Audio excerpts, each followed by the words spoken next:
जी, इस सेशन की आखिरी क्लास का आगाज करते हैं। Lecture number 99। आज के लेक्चर में हम कुछ पेंडिंग कंसेप्ट्स थे।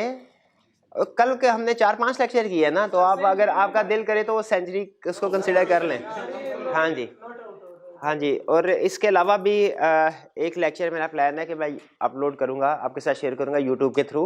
वो होगा जो रीसेंट अटेम्प्ट है उसकी डिस्कशन, ठीक है, वो यूट्यूब पे अलग से शेयर करूँगा। आप उसको लेक्चर नंबर 100 कंसीडर कर सकते हैं जी। तो लेक्चर 99 हमारे कुछ कंसेप्ट ऐसे थे जो डिफरेंट चैप्टर्स में पेंडिंग थे। आज के लेक्चर में हम उन कंसेप्ट्स को डिस्कस कर रहे होंगे, लेकिन याद रखिए इसका ये मतलब नहीं है कि ये कंसेप्ट अहम नहीं थे। यूँ समझ लीजिए कि इन कंसेप्ट को समझने के लिए किसी लेवल पे आना ज़रूरी था, और अब आप ये सारे कंसेप्ट समझ सकते हैं आसानी से इंशाल्लाह। कंसेप्ट क्या स्टडी करने हैं हमने? Flow chart. कल के लेक्चर में हमने फ्लो चार्ट के बारे में सीखा। फ्लो चार्ट क्या है, हमें ये डिस्कस किया कि ये स्टैंडर्ड सिंबल को यूज़ करते हुए किसी भी सिस्टम को डॉक्यूमेंट करने का एक तरीका है। इसके एडवांटेज और डिसएडवांटेज भी कल के लेक्चर में हमने डिस्कस किए थे।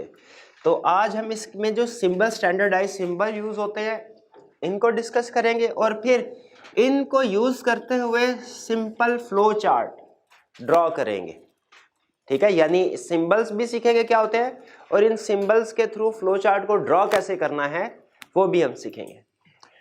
फिर इसके बाद elements of internal control system हम केस स्टडी के पॉइंट ऑफ व्यू से सारी डिस्कशन कर चुके हैं। हमने ये सीखा कि 5 तरह के सिस्टम हैं जो हमारे सिलेबस में है: sale system, purchase system, payroll system, cash and bank और इन्वेंट्री एंड फिक्स्ड एसेट्स। लेकिन इसका थ्योरेटिकली एक कंसेप्ट है element of internal control system. इसको स्टडी करेंगे हम कि जैसे कोड ऑफ एथिक्स में हमने पढ़ा कि एथिकल कोड ऑफ एथिक्स की रिक्वायरमेंट्स को कंप्लाई करने के लिए 5 फंडामेंटल एथिकल प्रिंसिपल ज़रूरी हैं। उसी तरीके से इंटरनल कंट्रोल्स को हमने अंडरस्टैंड करना है, तो हमें इंटरनल कंट्रोल को अंडरस्टैंड करने के लिए उसके कितने एलिमेंट्स की, कितने हिस्सों की, किस किस चीज़ की अंडरस्टैंडिंग ऑब्टेन करना ज़रूरी है। तो वो एलिमेंट्स ऑफ इंटरनल कंट्रोल कहलाते हैं, उनको हम डिस्कस करेंगे। ये 5 एलिमेंट्स होते हैं। जिस तरह फंडामेंटल एथिकल प्रिंसिपल्स थे 5, उसी तरह एलिमेंट्स ऑफ इंटरनल कंट्रोल भी 5 हैं, जिनकी हमने अंडरस्टैंडिंग ऑब्टेन करनी है। कुछ एलिमेंट्स हमारे लिए कम अहम होते हैं, कुछ ज़्यादा अहम होते हैं, वो हम डिस्कशन करेंगे, तो उसमें आपके साथ शेयर करता रहूँगा। फिर चैप्टर 4 में एक लर्निंग ऑब्जेक्टिव आपको याद होगा, हमने पेंडिंग किया था कि how to draft modified opinion. यानी ये डिसाइड करना तो हमने सीख लिया था कि किस सिचुएशन में कौन सा टाइप ऑफ ओपिनियन एक्सप्रेस करना है, कब क्वालिफाइड ओपिनियन, कब डिस्क्लेमर, कब एडवर्स, लेकिन उसकी ड्राफ्टिंग कैसे करनी है ये हमने ओपिनियन, मॉडिफाइड ओपिनियन की ड्राफ्टिंग सीख ली थी। लेकिन बेसिस फॉर मॉडिफाइड ओपिनियन, जो बेसिस फॉर मॉडिफाइड ओपिनियन है, इसकी ड्राफ्टिंग हम आज सीखेंगे। क्योंकि आपको पता है जब कभी मॉडिफाइड ओपिनियन एक्सप्रेस किया जाता है तो वो मिस स्टेटमेंट की वजह से हो या स्कोप लिमिटेशन की वजह से, उसकी नेचर को हम एक्सप्लेन करते हैं basis for modified opinion section में।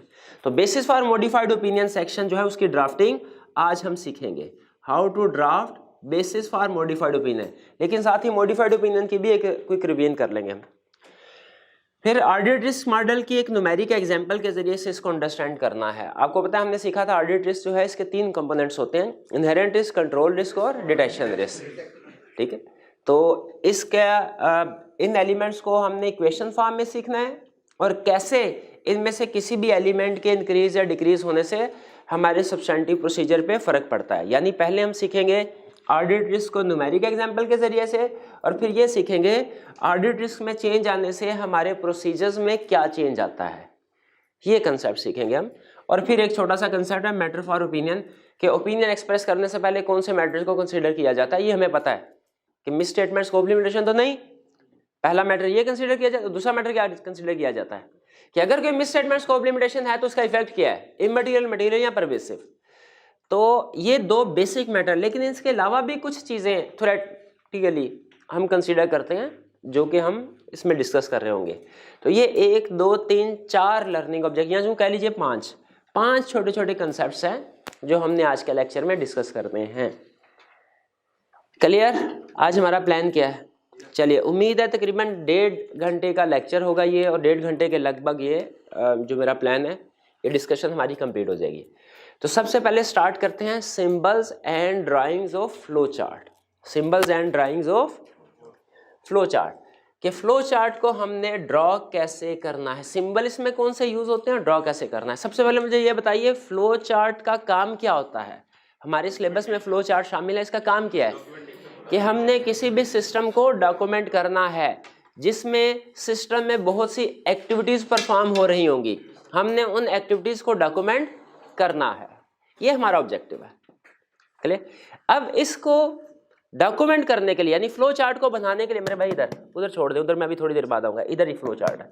फ्लो चार्ट को डॉक्यूमेंट करने के लिए सिंबल्स कौन से यूज करते हैं हम, 6 सिंबल्स हैं जो मैक्सिमम यूज हो सकते हैं, लेकिन उनमें से 4 सिंबल ऐसे होंगे जिनको हम यूज करेंगे डायग्राम को ड्रॉ करने के लिए। वो सिंबल कौन कौन से हैं। सबसे पहले जो सिंबल है वो है ओवल, वो अंडे की शक्ल का ओवल, और नहीं ये गर्म अंडा नहीं है, ओवल, ओवल शेप, नाम जाहिर है जैसी शेप वैसा नाम, ओवल शेप। ये हमारे फ्लो चार्ट में या सिस्टम को डॉक्यूमेंट करते हुए 2 जगह पे यूज होगा, एक स्टार्ट पे और एक एंड पे। यानी ये सिंबल शो कर रहा होता है हमारा स्टार्टिंग पॉइंट और शो कर रहा होता है एंडिंग पॉइंट।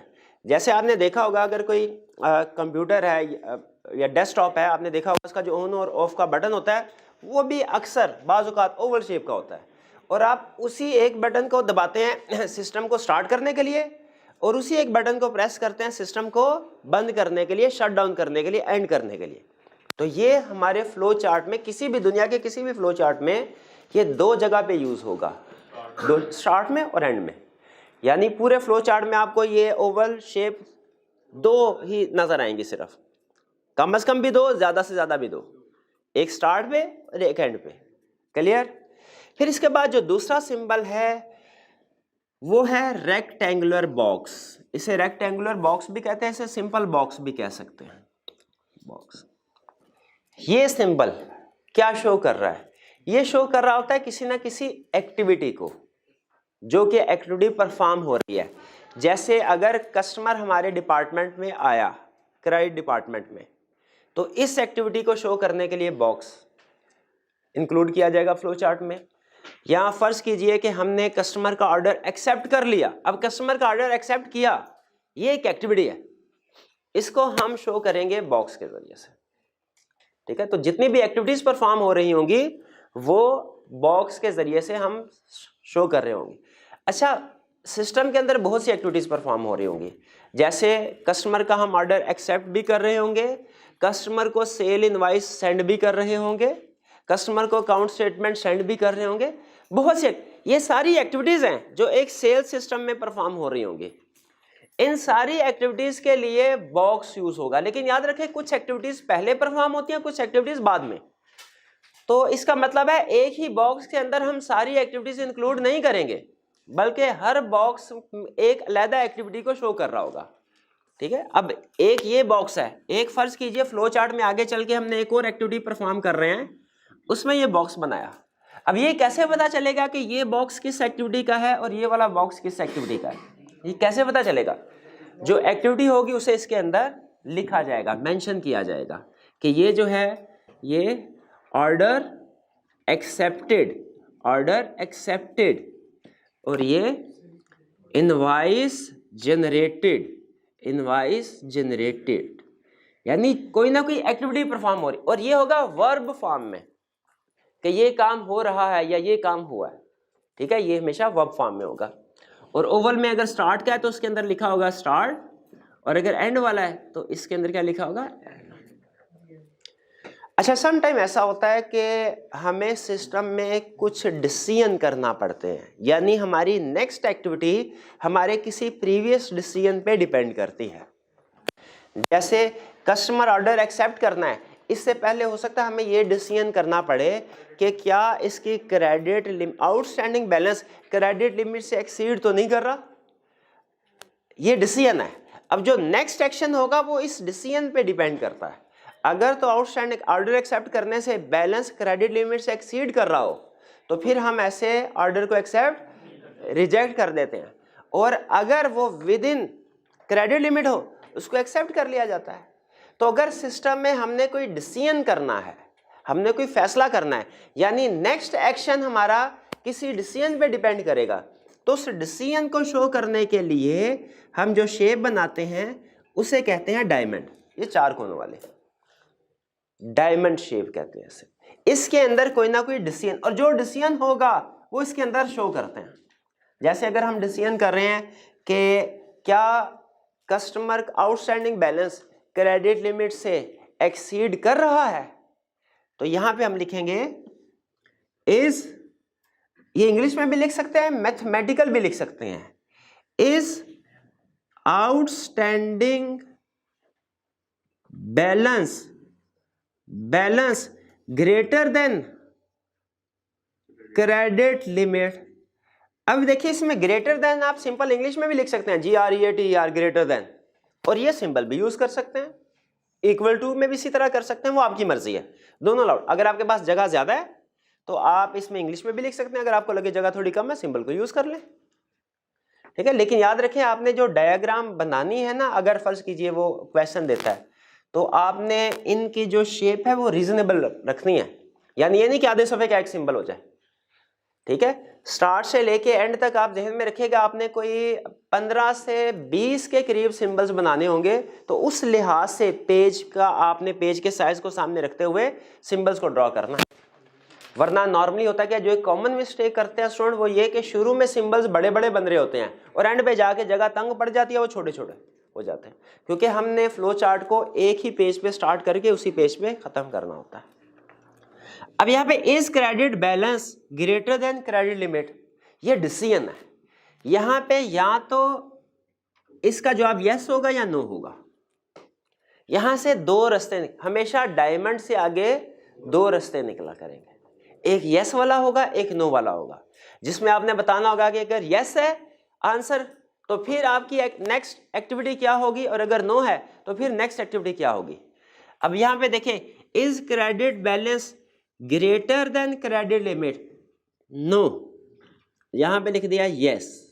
वैसे आपकी मर्जी है, आप यस इधर लिख के नो इधर भी लिख सकते हैं, ठीक है, वो आपकी अपनी ऑप्शन है। Is outstanding balance greater than credit limit, नहीं, अगर नहीं तो फिर क्या करें, तो उसको एक्सेप्ट कर लेना चाहिए। अब हमारी नेक्स्ट एक्टिविटी क्या होगी, अगर एक्सेप्ट द ऑर्डर के reject the order, accept the, क्योंकि आउटस्टैंडिंग बैलेंस क्रेडिट लिमिट से ज्यादा नहीं है, यानी क्रेडिट लिमिट से कम है, तो एक्सेप्ट द ऑर्डर। अभी ये एक्टिविटी हो रही है, नेक्स्ट एक्टिविटी हो रही है, नोट कीजिए इसको, मैंने रेक्टेंगुलर बॉक्स में लिखा है। और अगर यस एक्सीड हो रहा है तो फिर क्या करें, फिर reject the order, reject order. ये क्लियर हुआ आपको। और ये बेसिकली जो एक सिंबल से दूसरे सिंबल को कनेक्ट करने के लिए हम लाइन यूज कर रहे हैं, इसको कहते हैं एरो। ये है, तो टोटल 4 सिंबल मैंने आपको बताए, ओवल, रेक्टेंगुलर, डायमंड और एरो। ओवल किस लिए है, स्टार्ट और एंड के लिए। रेक्टेंगुलर बॉक्स किस लिए, एक्टिविटी को शो करवाने के लिए। एक्टिविटीज बहुत सी हो सकती हैं, कौन सी एक्टिविटी है वो बॉक्स के अंदर लिखनी होगी हमने। और फिर इसके बाद डायमंड किस लिए, डिसीजन, सिस्टम में डिसीजन करने पड़ते हैं। और फिर उसके बाद एरो किस लिए, डायरेक्शन ऑफ एक्टिविटी शो करवाने के लिए। ये नॉर्मली याद रखिए, एरो टॉप से डाउन और लेफ्ट से राइट चलता है नॉर्मली। भाई ये क्लियर हो गया आपको। चलिए, उम्मीद है आई कैप आपसे सिंबल्स के बारे में ही क्वेश्चन पूछेगा, फ्लो चार्ट ड्रॉ करने को नहीं कहेगा। लेकिन फिर भी सिंबल के साथ हम फेमिलियर हो गया, फ्लो चार्ट को ड्रॉ करने के लिए भी कुछ एडिशनल प्रैक्टिस कर लेते हैं, इजी है, ताकि अगर फर्ज कीजिए क्वेश्चन आ भी जाता है तो आप बड़ी आसानी के साथ उसको अटेम्प्ट कर लें। इसमें 2 सिंबल्स ऐसे हैं जो कि प्रैक्टिकली यूज होते हैं, लेकिन हमारे जब हम फ्लो चार्ट डिजाइन कर रहे होंगे उसमें यूज नहीं होंगे। हमारे सिलेबस में है, कंसेप्चुअली हमें पता होना चाहिए सिंबल्स कौन से हैं, लेकिन अगर एक्चुअली फ्लो चार्ट जब हम ड्रॉ करते हैं तो उन 2 सिंबल्स को कभी यूज नहीं करेंगे। वो 2 सिंबल्स कौन से हैं, वो एक है सर्कल, सर्कल, ये सर्कल, ये ओवल नहीं है, ओवल तो लंबूतरा सा था, सर्कल भी नहीं है। अच्छा चलें, समझ लेंगे ये सर्कल है, अज्यूम कर लेंगे ये सर्कल है, सर्कल है, वरना थोड़ी देर के लिए अपना सर मुझे दे दीजिए, मैं ये सर्कल बना के अच्छा सा आपको वापस कर देता हूँ। अब गुजारा कर लें इससे। सर्कल, और दूसरा है पेंटागोन।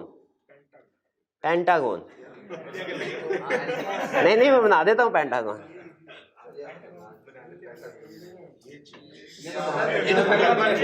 ये है पेंटागोन, नहीं है, चलो ठीक। अच्छा, मुझे ना एक स्टूडेंट ने बड़ा अच्छा तरीका बताया था पेंटागोन बनाने का। हाँ पेंटागोन, मैं इसी तरह बनाएगा, कहना ये पेंटागोन नहीं है। मैंने कहा अच्छा, उसने तरीका ये बताया, उसने कहा सर ऐसा करें, ये स्टार बना लें। स्टार बन गया तो ये कोने सारे आपस में मिला दें। सर ये हम रिमूव कैसे करेंगे फिर बीच की लाइनें? ये आपका मसला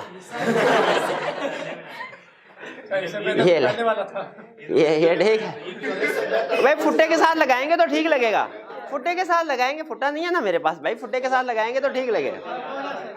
नहीं बस अब रहने दे, अब ये मेरे वाले से गुजारा कर लें।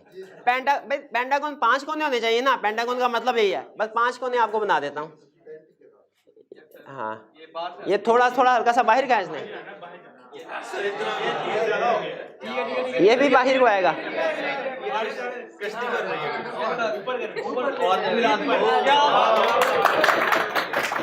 अच्छा मेरा पहले वाला इससे ज्यादा अच्छा था।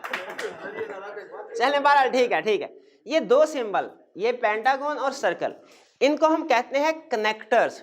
ये फ्लो चार्ट के एक हिस्से को दूसरे हिस्से से कनेक्ट करने के लिए यूज किए जाते हैं। यानी प्रैक्टिकली फ्लो चार्ट बड़े होते हैं, वो एक पेज के ऊपर, या तो पेज बहुत बड़ा होता है और उसके लेफ्ट साइड पे आप सेल्स सिस्टम बना रहे हैं, राइट साइड पे परचेज सिस्टम बना रहे हैं, दोनों को कनेक्ट करना है अगर आपने, तो कनेक्ट करने का एक तरीका तो होता है एरो। लेकिन अगर एक कोने से दूसरे कोने पे एरो चल के आ रहा है ना, तो वो अजीब सी डायग्राम बन जाती है। तो उसके लिए कनेक्टर को यूज किया जाता है। जैसे आपने देखा होगा अखबार में सम टाइम वो पहले सफ़े पे कुछ हेडिंग होती है, उसके लिखा था बकिया सफ़ा नंबर इतना नंबर। इससे क्या होता है कि एक कनेक्टर बना दिया जाता है कि यहाँ पे भी रेफरेंस दे दिया और बकिया जो सफ़ा नंबर 3 है उस पर भी रेफरेंस दे दिया जाएगा, खबर का लिंक बन गया। एरो के जरिए से उसको लिंक नहीं किया जाता, हालांकि एरो के जरिए से भी लिंक किया जाता है, लेकिन वो 50 खबरें अगर एरो के जरिए लिंक हो रही होगी तो वो तो एरो ही हम मिलाते रहेंगे कि किधर गया। तो इसीलिए अगर एक पेज से दूसरे पेज पे फ्लो चार्ट जा रहा हो, बड़ा फ्लो चार्ट है, और एक पेज से दूसरे पेज पे जा रहा है, तो उसकी कनेक्टिविटी को शो करने के लिए हम यूज कर सकते हैं इनको। और दूसरा, अगर एक ही बहुत बड़ा पेज है और उसके लेफ्ट साइड पे एक सिस्टम है, राइट साइड पे दूसरा सिस्टम, और उनको आपस में कनेक्ट करना है। जैसे फर्ज कीजिए एक कोने पे हमने डिस्पैच डिपार्टमेंट का सिस्टम डॉक्यूमेंट किया है, दूसरे कोने पे इनवाइसिंग या बिलिंग डिपार्टमेंट का, और हमने ये शो करवाना है कि गुड डिस्पैच नोट जो है वो डिस्पैच डिपार्टमेंट से निकल के इनवाइसिंग डिपार्टमेंट में जा रही है। तो एक तो एरो के जरिए से शो करवा सकते हैं, लेकिन वो तरीकाकार जो है वो थोड़ा बेहतर नहीं लगता प्रेजेंटेशन, तो उसकी बजाय हम फिर ये इन कनेक्टर्स को यूज करते हैं, सर्कल को या पेंटागन को। इन दोनों में फर्क क्या है? सर्कल जो होता है इसको हम एक ही पेज के ऊपर अगर हमने कनेक्ट करना है उसके लिए यूज करते हैं, और अगर डिफरेंट पेजेस हो तो उसके लिए पेंटागन को यूज किया जाता है। देखिए यही लिखा हुआ ना, सर्कल सेम पेज के लिए है ना, हाँ सेम पेज पे, यानी एक बड़ा पेज है और उस पर आपने डिफरेंट पार्ट्स को अगर कनेक्ट करना है, शो करवाना है, तो एक सर्कल इधर और दूसरा सर्कल उधर। यूँ समझ लीजिए एक तरह से ब्लैक होल होगा, वो इधर सिस्टम हमारा आया और उधर से निकला, दरमियान में जो भी एरो अगर हम लिंक करवाते यूज करते वो शो नहीं हो रहा होगा। क्लियर? और अगर चलते चलते आप फ्लो चार्ट बना रहे हैं, एक पेज खत्म हो गया, नेक्स्ट पेज पे जाना है, तो ये क्या लिखते हैं आप इंग्लिश में लिख लेना पेज टर्नओवर। आईटी की लैंग्वेज में पेज टर्नओवर नहीं लिखा जाता, बल्कि क्या पेंटागन बना दिया जाता है। हाँ पेज और इस पेंटागन के अंदर अल्फाबेट लिखे जाते हैं, सर्कल के अंदर नंबर शो करवाने, क्योंकि हो सकता है एक से ज्यादा सर्कल यूज हो रहे हो, तो कौन सा सर्कल किसको कनेक्ट कर रहा है जाके, इसके अंदर नंबरिंग के जरिए से लिंक करवाया जाता है। लेकिन बहरहाल हमने कभी भी, हमें अंडरस्टैंडिंग तो होनी चाहिए इन दो सिंबल्स की, लेकिन फ्लो चार्ट बनाते हुए कभी भी इनको यूज नहीं। क्यों? क्योंकि एक तो हमारा फ्लो चार्ट छोटा होगा, 10, 12, 15 सिंबल्स का, इससे ज्यादा नहीं, और दूसरा एक फ्रेश पेज से स्टार्ट होके फ्रेश पेज पे ही खत्म हो जाया करेगा। ये बात समझ आई? सिंबल्स क्लियर हो गए? किस सिंबल का क्या काम है ये समझ आ गया? पक्की बात है? नहीं अभी नहीं समझ आया? नहीं अभी इसको एक अब ड्रॉ करना सीख लेते हैं ना, ड्रॉ करते हुए हमें सिंबल का यूज भी क्लियर हो जाएगा और डायग्राम भी ड्रॉ करनी आ जाएगी। हम फ्लो चार्ट बना रहे हैं आपके सीए करने का। नहीं अभी नहीं, क्यों नहीं बन सकता फ्लो चार्ट? भैया एग्जाम में कोई भी सिस्टम दे सकता है ना हमें। अच्छा, लेकिन एक चीज है, उस सिस्टम के बारे में हमें कुछ थोड़ी बहुत बेसिक अंडरस्टैंडिंग होनी चाहिए, लेकिन नॉर्मली वो सिस्टम हमें बता देगा। फर्ज कीजिए वो एग्जाम में कहता है स्टूडेंट के सीए करने का फ्लो चार्ट बनाइए। हमने कोशिश करनी है कि फ्लो चार्ट ज्यादा लेंथी ना हो, कम से कम एक्टिविटीज में वो कंप्लीट हो जाए। नहीं वो 6-7 नंबर के साथ ज्यादा नहीं पूछेगा। अव्वल तो मेरा ख्याल है पूछेगा ही नहीं, अव्वल तो पूछेगा ही नहीं, लेकिन फर्ज कीजिए अगर पूछे भी तो आप कम से कम उसको ड्रॉ करके दे सकें। है बहुत आसान। आपने सबसे पहले फ्रेश पेज पे जाना है। ये क्वेश्चन हमेशा फ्रेश, ये समझ लीजिए आपका फ्रेश पेज है, ये है आपका पेज। क्या है? एक मिनट इसको मिटा दूं थोड़े, हाँ बस ये इसको मिटा दे, शुक्रिया। बस ये अब लाइन सीधी आ गई, चले मेहरबानी। अब आपका फ्लो चार्ट भी ऐसा ही होना चाहिए, सीधा। पहला sole page, fresh page top left corner से स्टार्ट करना है, मिडल से नहीं करना, सेंटर से नहीं करना। कहां से स्टार्ट करना है? टॉप लेफ्ट कॉर्नर से। सबसे पहला सिंबल कौन सा है? सर्कल। नहीं, सर्कल वाला कौन था? सर्कल और पेंटागन तो कभी यूज करना ही नहीं है, ओवल। और इसमें अच्छा, अब पहले बेहतर होता है फ्लो चार्ट बनाने से पहले अपने जहन में उसकी एक्टिविटीज ले आए। सीए करने के लिए क्या स्टेप्स जरूरी हैं? सीए करने के लिए एफए इंटरमीडिएट पास होना जरूरी है, उसके बाद हम सीए करेंगे। भाई इतनी एक्टिविटीज नहीं, देखिए एक्टिविटीज अगर बढ़ाने को बैठे ना तो इसमें तो 10,000 एक्टिविटीज भी इंक्लूड कर दें वो भी कम पड़ जाएगी। लेकिन हमने सिर्फ बेसिक जितना को उसने सिस्टम हमें कहा है उसके अंदर रहते हुए मिनिमम कोशिश करेंगे सिंबल के साथ फ्लो चार्ट डॉक्यूमेंट करें। तो मैंने सिस्टम डॉक्यूमेंट करना शुरू किया फ्लो चार्ट। सबसे पहला सिंबल स्टार्ट, ओवल। इसके अंदर मैंने लिख दिया स्टार्ट, क्योंकि ये स्टार्ट वाला ओवल है, ठीक है। फिर इसके बाद मुझे सीए करने से पहले काम करना पड़ेगा, क्या? इंटरमीडिएट पास करना पड़ेगा। जब तक इंटर पास ना हो हम सीए में एडमिशन नहीं ले सकते। एग्री करते हैं इससे? तो ये हमने क्या किया, इसको एक्टिविटी। अब मुझे इंटरमीडिएट पास करना है, इंटर का पेपर पास करना है, इसके लिए कौन सा सिंबल यूज होगा?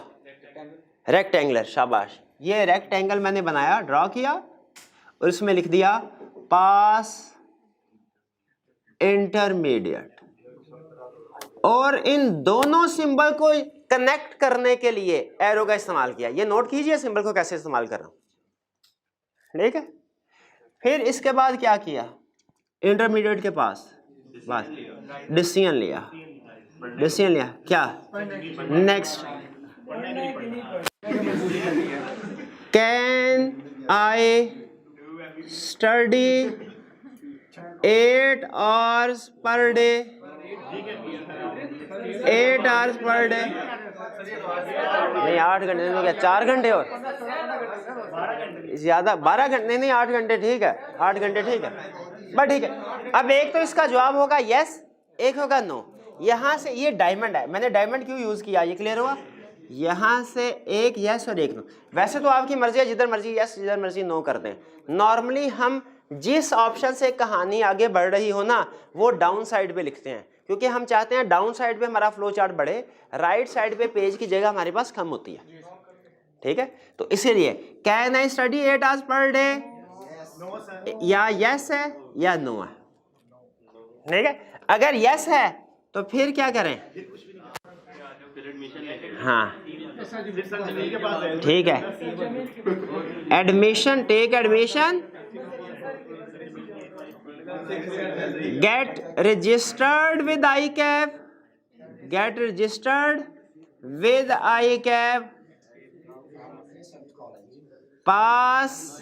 पास पेपर्स पास करें और एंड और एंड, ये खत्म हो गया।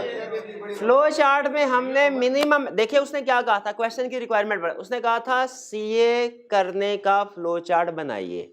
क्या इसमें उसकी रिक्वायरमेंट को पूरा करते हुए, अब ये तो हमारा अपना टैलेंट है ना कि उसकी रिक्वायरमेंट को भी पूरा कर दिया और मिनिमम फ्लो चार्ट रखा। अगर उसने कहा होता दरमियान में स्टूडेंट 4 दफा फेल हुआ है, पहले उसे कैफ में फेल करवाएं, फिर उसे सीफैब में 2 दफा फेल करवाएं, एक दफा एमएस, तो वो हम स्टेप्स इंक्लूड करते, लेकिन क्या उसने सिस्टम में हमें कहा कि कौन कौन से स्टेप्स इंक्लूड करने हैं, तो हमने अपनी मर्जी से इंक्लूड किए और कोशिश किया कि स्टेप्स मिनिमम हो, जल्दी पास करा लिया, ऐसे ही है। लेकिन सिस्टम अभी कंप्लीट नहीं हुआ क्योंकि नो अभी है, नो तो क्या करें, हाँ जी, गेट एडमिशन, बिल्कुल सही पहुंचे हैं, इन बीए, लेकिन इसको भी तो एंड करना है बस, नहीं इसको एंड के साथ एंड कैसे करना, इसके लिए अलहदा से एंड का सिंबल नहीं बनाना, इसके लिए अलहदा से सिंबल नहीं बनाना, बल्कि इसको एंड वाले फ्लो चार्ट के साथ मिला देना, डायरेक्ट नहीं, एरो को एरो से मिलाए बेहतर है, होना तो एंड ही है भाई। ये बात समझ आई, फ्लो चार्ट नहीं समझ आया? अच्छा, सम टाइम ऐसा होता है कि एक की बजाय 2 डिसीजन आ, शाबाश शाबाश, तो हम यहाँ पे इस डिसीजन पे पहुंचते हैं, ये भाई आपको एग्जाम में पहले पता होगा ना कि एक डिसीजन है कि 2 डिसीजन है, ठीक है। और बेहतर ये होता है कि रफ पेज पे बना ले, अगला सफा निकाले, अगला सफा, उसके ऊपर यहाँ तक सारा कॉपी करे दोबारा, अभी मैं आपको बताता हूँ, जल्दी करना भाई। वैसे तो हर स्टूडेंट ही तकरीबन एक दिन में 8 घंटे पढ़ सकता है, लेकिन पढ़ता नहीं है, पढ़ सकता है पढ़ता नहीं है। तो स्टूडेंट ने कहा मैं पढ़ ये वो स्टूडेंट है नो जो शायद कोई पार्ट टाइम जॉब करता हो, वो एक्सेप्शनल केस में इस तरह के स्टूडेंट होते हैं, वो 8 घंटे पढ़ ही नहीं सकते, ठीक है, उनके लिए फील्ड हम कहते हैं, पढ़ सकता है। अब अगला डिसीजन क्या है, क्या पढ़ेगा? और आपको पता है टाइम वेस्टेज में सबसे ज्यादा मोबाइल यूज, मोबाइल जो आपका है वो आपका सबसे ज्यादा टाइम वेस्ट करता है। तो यहाँ पे अब मैं यस के बाद अगला डिसीजन करने जा रहा हूं, कैन आई, क्या कहते हैं मोबाइल छोड़ने को, क्या कहते हैं, leave, get rid of, can I get rid of mobile activities. अब मोबाइल एक्टिविटी में सब कुछ आ जाएगा, फेसबुक भी आ जाएगा वगैरह वगैरह, सब कुछ आ गया, यूट्यूब भी। Can I get rid of mobile, यानी ये देखे डायमंड के बाद डायमंड आ सकता है, यहां पे भी अगेन यस होगा और एक नो होगा, जिससे सिस्टम आगे चल रहा है वो यस नीचे आ गया और नो इधर, यस तो फिर अगेन वही क्या, फिर क्या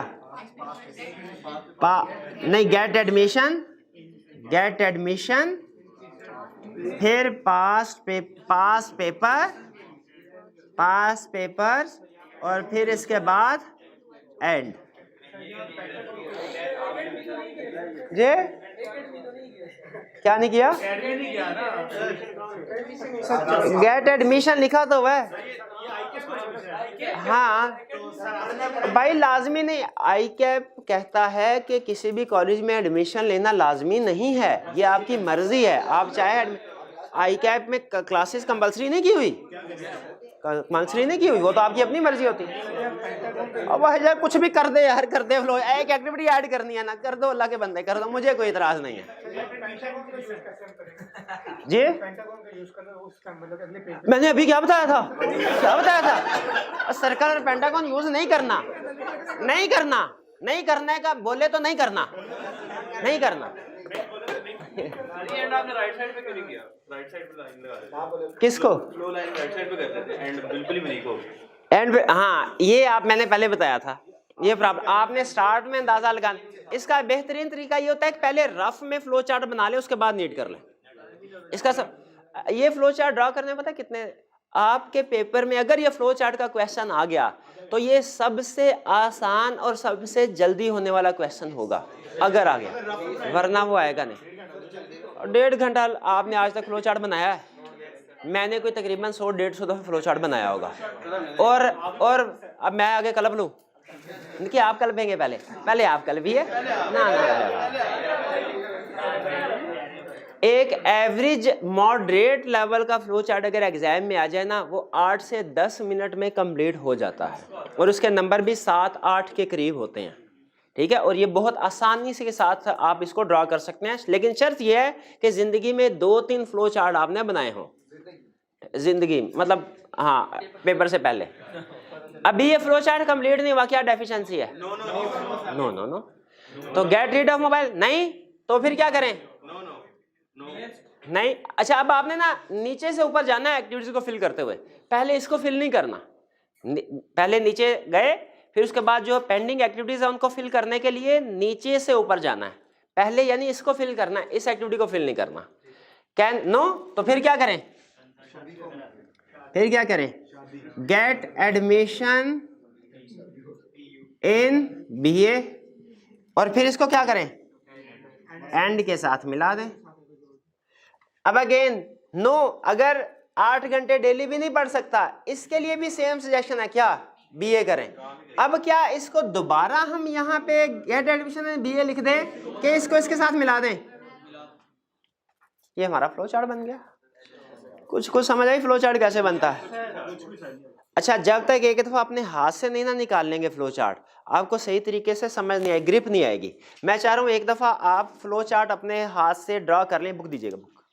फ्लो चार्ट अपने हाथ से ड्रा कर लें ताकि आप मेरी ज़ेरे निगरानी, ठीक, ताकि मैं आपका वैल्यूएशन भी कर लूँ।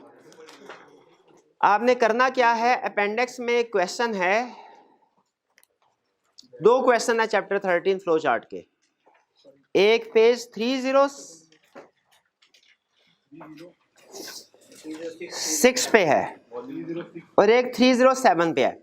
307 जो है वो ATM मशीन का है, वो थोड़ा सा एडवांस है, इसको आप अभी ना कीजिए, आप पहले 306 की एग्जांपल कर लीजिए।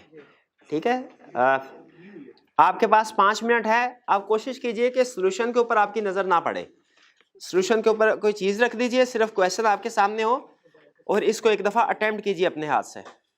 आपके पास 5 मिनट का टाइम है जी, पॉज कीजिएगा थोड़ी। बस ठीक। अच्छा, ये आपका मैंने फ्लो चार्ट चेक किया जो आपने ड्रॉ किया, कुछ सजेशंस हैं मेरी जो मैंने नोट किया, आपके साथ शेयर करता चलूँ। ये जिन स्टूडेंट के चेकिंग के दौरान मैंने रेड मार्क किया है ना, उन पे कोई ना कोई सजेशन है।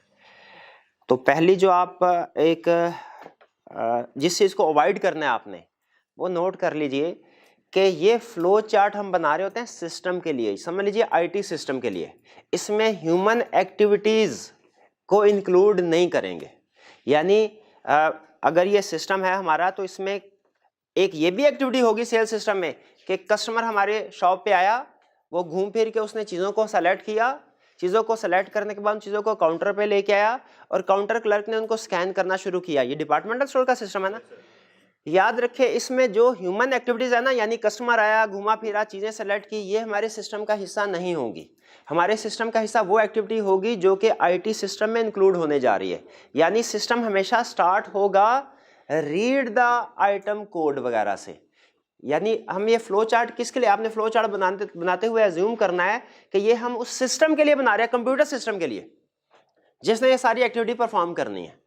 प्रैक्टिकली तो हम मैनुअल भी सिस्टम बना सकते हैं, IT सिस्टम भी, लेकिन एग्जाम में ये IT सिस्टम होगा, इसमें नॉर्मली ह्यूमन एक्टिविटीज को हम इंक्लूड नहीं करते। तो इसमें अगर आपने लिखा है customer chooses goods and keep in cart, ये एक्टिविटी मैनुअल एक्टिविटी या फ्लो चार्ट में नहीं आएगी। इसकी बजाय डायरेक्ट आप read the quantity and description या रीड द बारकोड कह लें, read the barcode of the product, वहां से आप सिस्टम स्टार्ट करेंगे। ये चीज़ क्लियर हो गई। स्टार्ट कहाँ से करना है?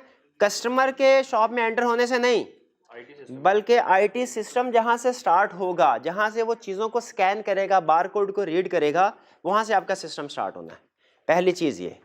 दूसरी जो आपने सजेशन है वो ये कि मैंने आपसे कहा था कि आपने सेंटर से स्टार्ट नहीं करना, बल्कि टॉप लेफ्ट से स्टार्ट करना है।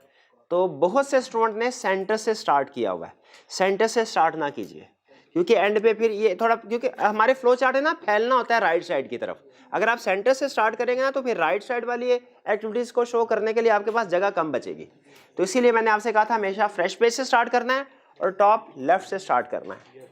थर्ड मैंने, हाँ, डायमंड में कोशिश कीजिए कि आप क्वेश्चन मार्क को इंक्लूड करें, क्योंकि डायमंड में कोई ना कोई डिसीजन या क्वेश्चन होता है ना, तो बेहतर है उसमें आप जब उसको डायमंड के अंदर जो भी जिस इंफॉर्मेशन की बेस पे डिसीजन कर रहे हैं उसके साथ क्वेश्चन मार्क को इंक्लूड करें, ताकि आपको खुद भी पता हो कि येस और नो की ऑप्शन निकल रही है तो क्यों निकल रही है, क्योंकि हमने यहाँ पे एक डिसीजन किया है।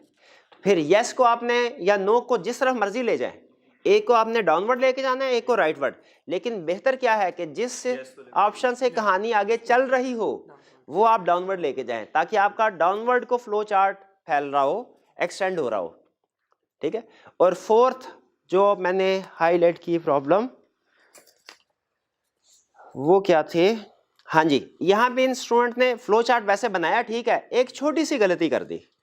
इन्होंने कहा कि जी परचेजेस क्या 10,000 से ज्यादा है, एक थी यस ऑप्शन, एक थी नो। यस में इन्होंने लिखा अप्लाई 10% डिस्काउंट, ठीक लिखा। फिर इसके बाद लिखा जनरेट कैश मेमो, ये भी ठीक लिखा। नो में कि अगर 10,000 से तो फिर डिस्काउंट नहीं मिलना ना, इन्होंने लिखा process the bill without discount, ये ठीक लिखा। इसके बाद जब इन्होंने एरो मिलाया ना तो एंड के साथ मिला दिया, हालांकि प्रोसेस के बाद भी तो बिल जनरेट होना चाहिए था।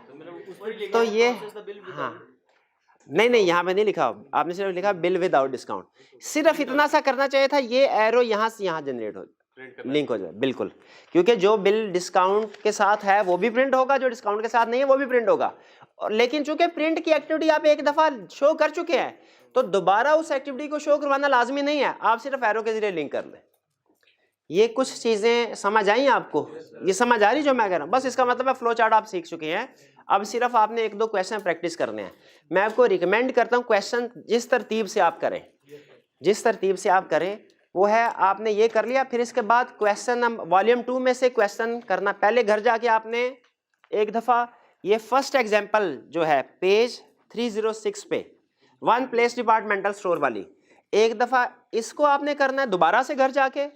फिर इसके बाद वॉल्यूम 2 पे जाए, वॉल्यूम 2 में फ्लो चार्ट के क्वेश्चंस दिखाइए। वॉल्यूम 2 पे आपने फ्लो चार्ट का जो क्वेश्चन करना है वो करना है 11, 11 के बाद 12, 11 के बाद 12, और फिर इसके बाद वॉल्यूम 1 में से सेकंड फ्लो चार्ट। ये 4 फ्लो चार्ट अगर आप ड्रॉ कर लेते हैं ना, आपको और कुछ करने की जरूरत नहीं है, कोई क्वेश्चन प्रैक्टिस। इसमें से जो सेकंड एग्जांपल है ना वॉल्यूम 1 की, यह है एटीएम के सिस्टम से कि आप जब एटीएम से पैसे ड्रॉ करते हैं तो उसमें क्या क्या एक्टिविटीज इंक्लूड होती हैं। तो वो जब आप एक दफा उसको भी कर लेंगे, वो आपका समझ लीजिए सबसे मुश्किल है। जब आप उसको एक्टिविटीज को समझ लेंगे, वो क्वेश्चन को अटेम्प्ट कर लेते हैं, इसका मतलब है फ्लो चार्ट की ग्रिप आ गई आपके ऊपर। लेकिन याद रखिएगा इसमें सिर्फ एक प्रॉब्लम आती है। अब मुझे ये बताइए, पहले मैं प्रॉब्लम शेयर करने से पहले आपसे क्लियर करना चाहता हूं, क्या आपको पता चल गया फ्लो चार्ट में कौन से सिंबल्स यूज किए जाते हैं? उन सिंबल्स को यूज करते हुए फ्लो चार्ट बनाना आ गया। आपको दो तरह के, ये जो मैंने 4 क्वेश्चंस आपके साथ शेयर किए ना, इसमें आपको एक प्रॉब्लम नजर आएगी।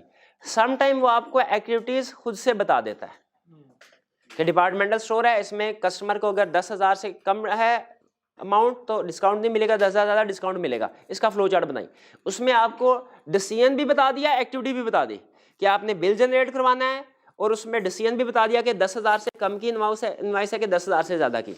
सम टाइम वो आपको ये डिसीजन या एक्टिविटीज़ नहीं बताता क्वेश्चन में, सिर्फ ब्रॉड लेवल पे आपको मकसद बता देता है। जिस तरह होता है ना, जब छोटे होते थे हम तो ऐसे आता था कि जी ऐसे लिखे माई बेस्ट फ्रेंड, ठीक है। तो टीचर्स ना 2 तरह से तैयारी करवाते थे। पहले कहते थे माई बेस्ट फ्रेंड, इसके आउटलाइंस लिख लो कि वो कौन है, किधर रहता है, उसके वालिद क्या काम करते हैं, वगैरह वगैरह। आउटलाइंस लिख लो, उसके बाद ऐसे लिखो।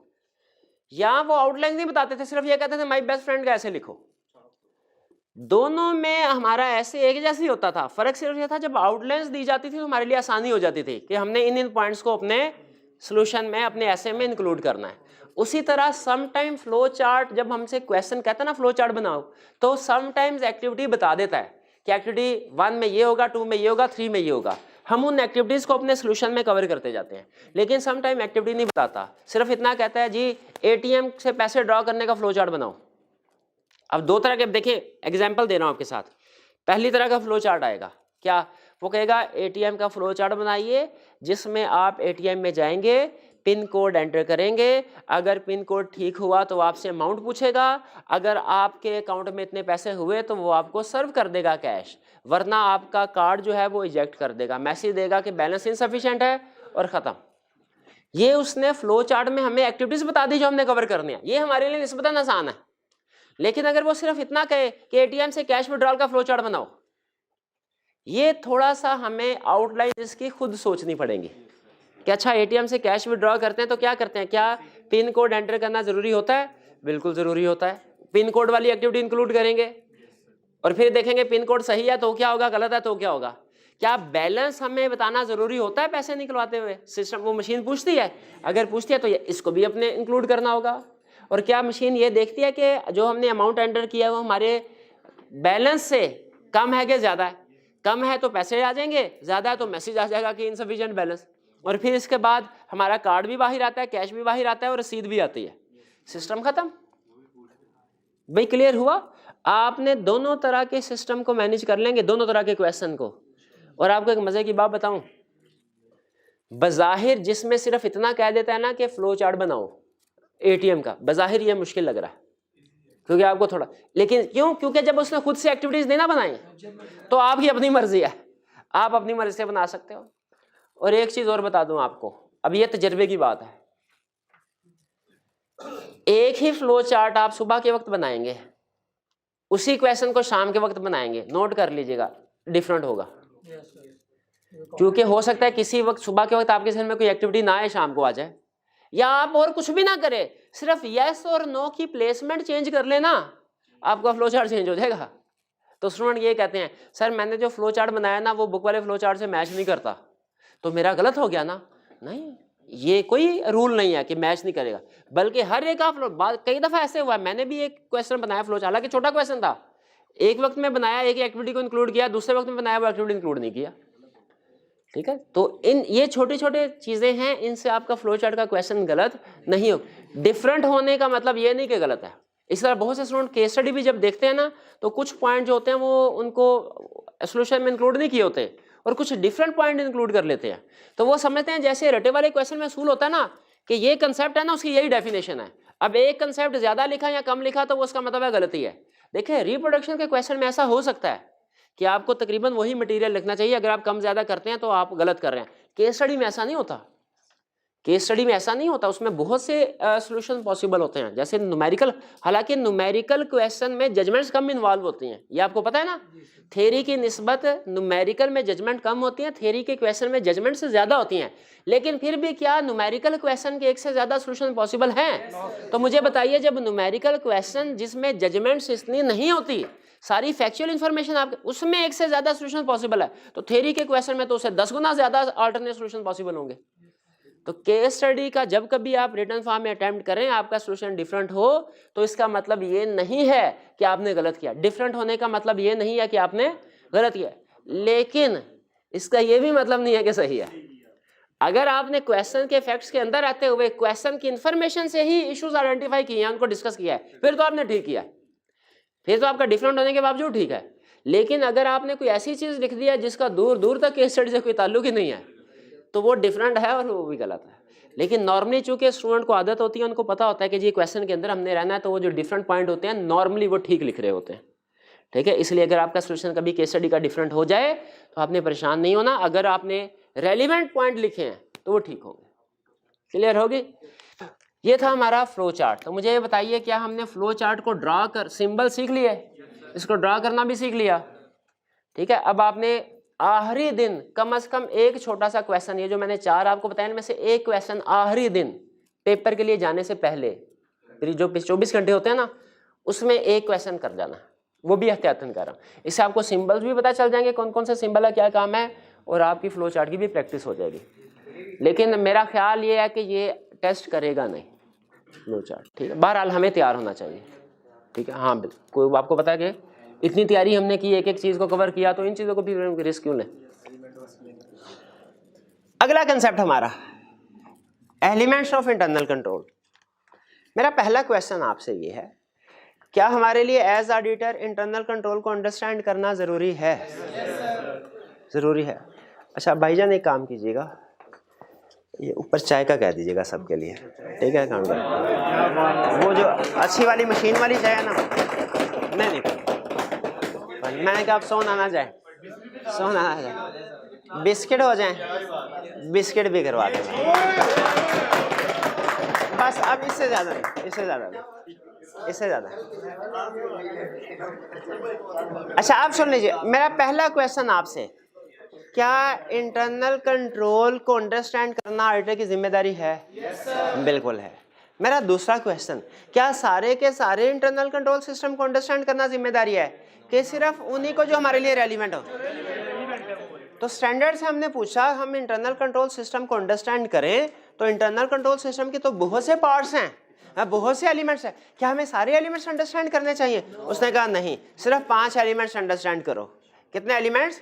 सिर्फ 5। कौन कौन से? पहला कंट्रोल एनवायरनमेंट, दूसरा information system relevant to financial statements, तीसरा entity's risk assessment process, entity's risk assessment process, entity's risk assessment process, fourth control activities, fifth monitoring of control. अगर आपसे हमने पूछा, हमने कहा अच्छा बताओ 5 एलिमेंट्स हैं, सबकी अंडरस्टैंडिंग हमने ऑब्टेन करनी है, उसने कहा बिल्कुल सबकी अंडरस्टैंडिंग ऑब्टेन करनी है। हमने कहा सबसे अहम एलिमेंट कौन सा है? उसने कहा बताओ प्रैक्टिकल पॉइंट ऑफ व्यू से बताऊं कि थ्योरेटिकल? हमने कहा प्रैक्टिकल। उसने कहा प्रैक्टिकल कंट्रोल एनवायरनमेंट। हमने कहा थ्योरेटिकल। उसने कहा थ्योरेटिकल कंट्रोल एक्टिविटीज। हमने कहा कंट्रोल एनवायरनमेंट और कंट्रोल एक्टिविटीज मिलते जुलते लगते हैं, इन दोनों में फर्क क्या है? उसने कहा डिफरेंस बताता हूं, जरा सुकून से सुनिएगा। पहले कंसेप्चुअली डिस्कस कर लेते हैं इन सबको, कंसेप्चुअली, फिर इसके बाद इनके जो पॉइंट्स लिखे हैं वो डिस्कस करेंगे। कहते हैं कंट्रोल, आपको बताया था where there is a risk there is a control, जहां पे रिस्क हो वहां कंट्रोल होना चाहिए उस रिस्क को मिनिमाइज करने के लिए। और रिस्क कहाँ होगा? काम करेंगे तो रिस्क होगा, काम करेंगे ही नहीं रिस्क ही नहीं होगा। तो सबसे पहले हमारा सिस्टम स्टार्ट होता है internal control system information system से।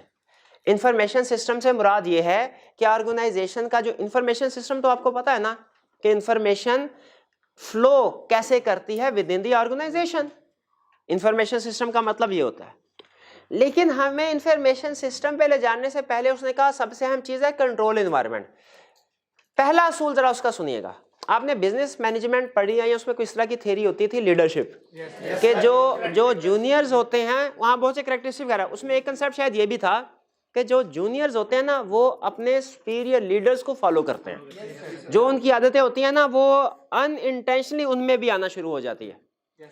इसी कंसेप्ट के ऊपर उन्होंने कहा कि सबसे अहम एलिमेंट है कंट्रोल एनवायरनमेंट, जो कि बज़ाहिर एक्सटर्नल फोर्स है, डायरेक्टली उसका लिंक नहीं है विद इन दी ऑर्गेनाइजेशन क्या कुछ हो रहा है। ये है बेसिकली कंट्रोल एनवायरनमेंट से मुराद समझ लीजिए टॉप लेवल के लोग, मैनेजमेंट, डायरेक्टर्स वगैरह।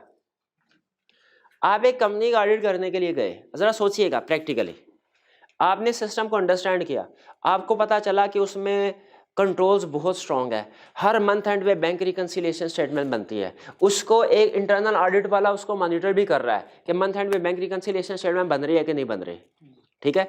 लोग भी जो है वो अच्छे हैं, मेहनती है, काम करते हैं। ये सारा इंफॉर्मेशन, सारा कंट्रोल्स, आप इसके साथ बड़ा खुश हुए, आपने कहा कंट्रोल लिस्ट तो मेरा कम हो गया।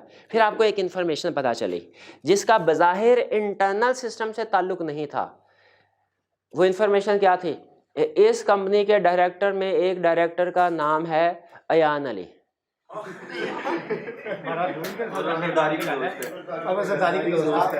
नहीं सर, वो पॉलिटिशियन का नाम ना लें, हाँ ना वरना एक दो एग्जांपल और भी मेरे जहन में आई थी, फिर मैंने कहा ये ना मेरी अपनी बोरी बन जाए वो एग्जांपल नहीं। मुझे ये बताइए, क्या ये जो डायरेक्टर है आपके ख्याल में खुद आके बैंक रिकंसिलिएशन स्टेटमेंट बना रही होगी, मॉनिटरिंग कर रही होगी? इंफॉर्मेशन सिस्टम की प्रोसेसिंग में, रिकॉर्डिंग में इसका कोई हिस्सा होगा, लेकिन क्या फिर भी ये इंफॉर्मेशन आपके इंटरनल कंट्रोल असेसमेंट को अफेक्ट कर रही है? ये है कंट्रोल एनवायरनमेंट। कंट्रोल एनवायरनमेंट का मतलब है ऐसे फैक्टर्स जो डायरेक्टली आपके सिस्टम को इन्फ्लुएंस नहीं करते, लेकिन इनडायरेक्टली आपका सिस्टम इन पे डिपेंडेंट होता है। यह है टॉप लेवल मैनेजमेंट का एटीट्यूड। अगर टॉप लेवल मैनेजमेंट का एटीट्यूड अच्छा होगा, वो कंपिटेंस को प्रमोट करेंगे, सिफारिश को प्रमोट नहीं करेंगे, इंटेग्रिटी को फोकस करेंगे। लोग अगर गलतियां करते हैं तो डिसिप्लिनरी मैकेनिज्म के खिलाफ डिसिप्लिनरी एक्शन लेंगे। तो इस तरह की चीज़ों से इंटरनल कंट्रोल सिस्टम को सपोर्ट मिलती है, स्ट्रेंथ मिलती है। वरना अगर टॉप लेवल मैनेजमेंट की तरफ से सपोर्ट ना हो, टॉप लेवल मैनेजमेंट में डिसऑनेस्ट लोग हों, तो फिर आपके जूनियर एम्प्लॉइज जितने मर्जी कॉम्पिटेंट या ऑनेस्ट हों, आहिस्ता आहिस्ता वो भी उनके रंग में रंगे जाएंगे। यही वो बता रहा है हमें कंट्रोल एनवायरनमेंट में कि कंट्रोल एनवायरनमेंट क्या है। ये ओवरऑल एटीट्यूड है, एक्शंस हैं किसके? टॉप लेवल मैनेजमेंट के। अगर आपने किसी कंपनी को वैल्यूएट, तो मुझे ये बताइए, किसी भी कंपनी में जाएं, सबसे पहले आपको क्या ये जो इंडिविजुअल फैक्टर्स हैं इनको अंडरस्टैंड करना चाहिए कि सबसे पहले कंट्रोल एनवायरनमेंट को कंट्रोल। ये बिल्कुल वैसा ही कंसेप्ट है जैसा हमने जनरल कंट्रोल एप्लीकेशन कंट्रोल्स में पढ़ा था। अगर जनरल कंट्रोल्स वीक है ना तो एप्लीकेशन का बिल्कुल फर्क। अगर जनरल कंट्रोल स्ट्रांग है, एप्लीकेशन कंट्रोल में भी वीक हो, में भी स्ट्रांग हो। उसी तरह अगर कंट्रोल एनवायरनमेंट स्ट्रांग है ना, में भी कंट्रोल एक्टिविटीज स्ट्रांग हो, वीक हो। इंडिविजुअल एरियाज के ऊपर जो कंट्रोल एक्टिविटीज से मुराद वो एक्टिविटीज है जो इंडिविजुअल एरियाज के ऊपर परफॉर्म की जाती हैं। जैसे सेल्स में क्रेडिट लिमिट, ये इंडिविजुअल कंट्रोल एक्टिविटी है। Segregation duties, individual control activity. Stock count के केस में, इन्वेंट्री के केस में स्टॉक काउंट करना, रिकंसिलिएशन, ये इंडिविजुअल कंट्रोल एक्टिविटी है। लेकिन इंडिविजुअल कंट्रोल एक्टिविटीज तब ही अच्छी होंगी जब कंट्रोल एनवायरनमेंट स्ट्रांग होगा। अगर कंट्रोल एनवायरनमेंट फारग है ना तो आपकी कंट्रोल एक्टिविटीज भी अंडरस्टूड है, आज नहीं तो कल, कल नहीं तो परसों। यहाँ पे जो इसका नेगेटिव इम्पैक्ट है इन पे भी जरूर आएगा, ये भी अल्टीमेटली वीक ही होंगी। तो कंट्रोल एनवायरनमेंट और कंट्रोल एक्टिविटी में बेसिक डिफरेंस समझ आया? कंट्रोल एनवायरनमेंट है टॉप लेवल मैनेजमेंट का एटीट्यूड टुवर्ड्स सिस्टम, और कंट्रोल एक्टिविटीज हैं वो इंडिविजुअल स्पेसिफिक एक्टिविटीज जो के सिस्टम को के लिए बिल्ड की जाती हैं। जैसे सेल्स सिस्टम में जो कंट्रोल्स हैं वो कंट्रोल एक्टिविटी है, परचेज सिस्टम में जो कंट्रोल है वो कंट्रोल एक्टिविटीज है, approval of transaction control activity है। लेकिन जो बंदा अप्रूव कर रहा है, सीएफओ सीईओ, उसमें इंटेग्रिटी है कि नहीं, ये कंट्रोल एक्टिविटी नहीं, कंट्रोल एनवायरनमेंट से रिलेट करता है। ठीक है, तो इन दोनों में फर्क। अच्छा, उसने जो डेफिनेशन लिखी हुई ना वो आप रट लीजिएगा, वो याद कर रटे की हद तक है कि कंट्रोल एनवायरनमेंट और कंट्रोल एक्टिविटी में क्या फर्क है। वो management directions are carried out वगैरह वगैरह उस वर्डिंग में है, उससे कंसेप्ट नहीं समझ आएगा आपको। डेफिनेशन इसकी भी याद कर लें, इसकी भी याद कर लें, डेफिनेशन से कंसेप्ट बिल्ड नहीं होगा। कंसेप्ट वही है जो मैंने आपको बताया, ये ओवरऑल एटीट्यूड, ये स्पेसिफिक एरिया, स्पेसिफिक। अच्छा, अब कंट्रोल एनवायरनमेंट, इस चीज से एग्री करते हैं? किसी जगह ऑडिट करने के लिए जाएंगे, सबसे पहले कंट्रोल एनवायरनमेंट वैल्यूएट करेंगे। कंट्रोल कैसे पता चलेगा यहाँ का कंट्रोल एनवायरनमेंट स्ट्रांग है कि वीक है? कहते हैं आप देखिए दोस्त साहब ये गवर्नेंस है कि नहीं, डायरेक्टर्स को रखा गया कि नहीं, और है तो कितना एक्टिविटी इन्वॉल्व है। हर महीने आते हैं कि बस 4-4, 5-5, 6-6 महीने वो देखते नहीं ऑफिस की शक्ल। इन्वॉल्वमेंट ऑफ 2-4 भी गवर्नेंस क्या है? जो मैनेजमेंट है क्या वो खुद इंटेग्रिटी शो करवाती है, अपनी एग्जांपल सामने रखते हैं कि जिस तरह हम काम कर रहे हैं उस तरह आप लोग काम कीजिए। मैनेजमेंट क्या इंटेग्रिटी वाली है?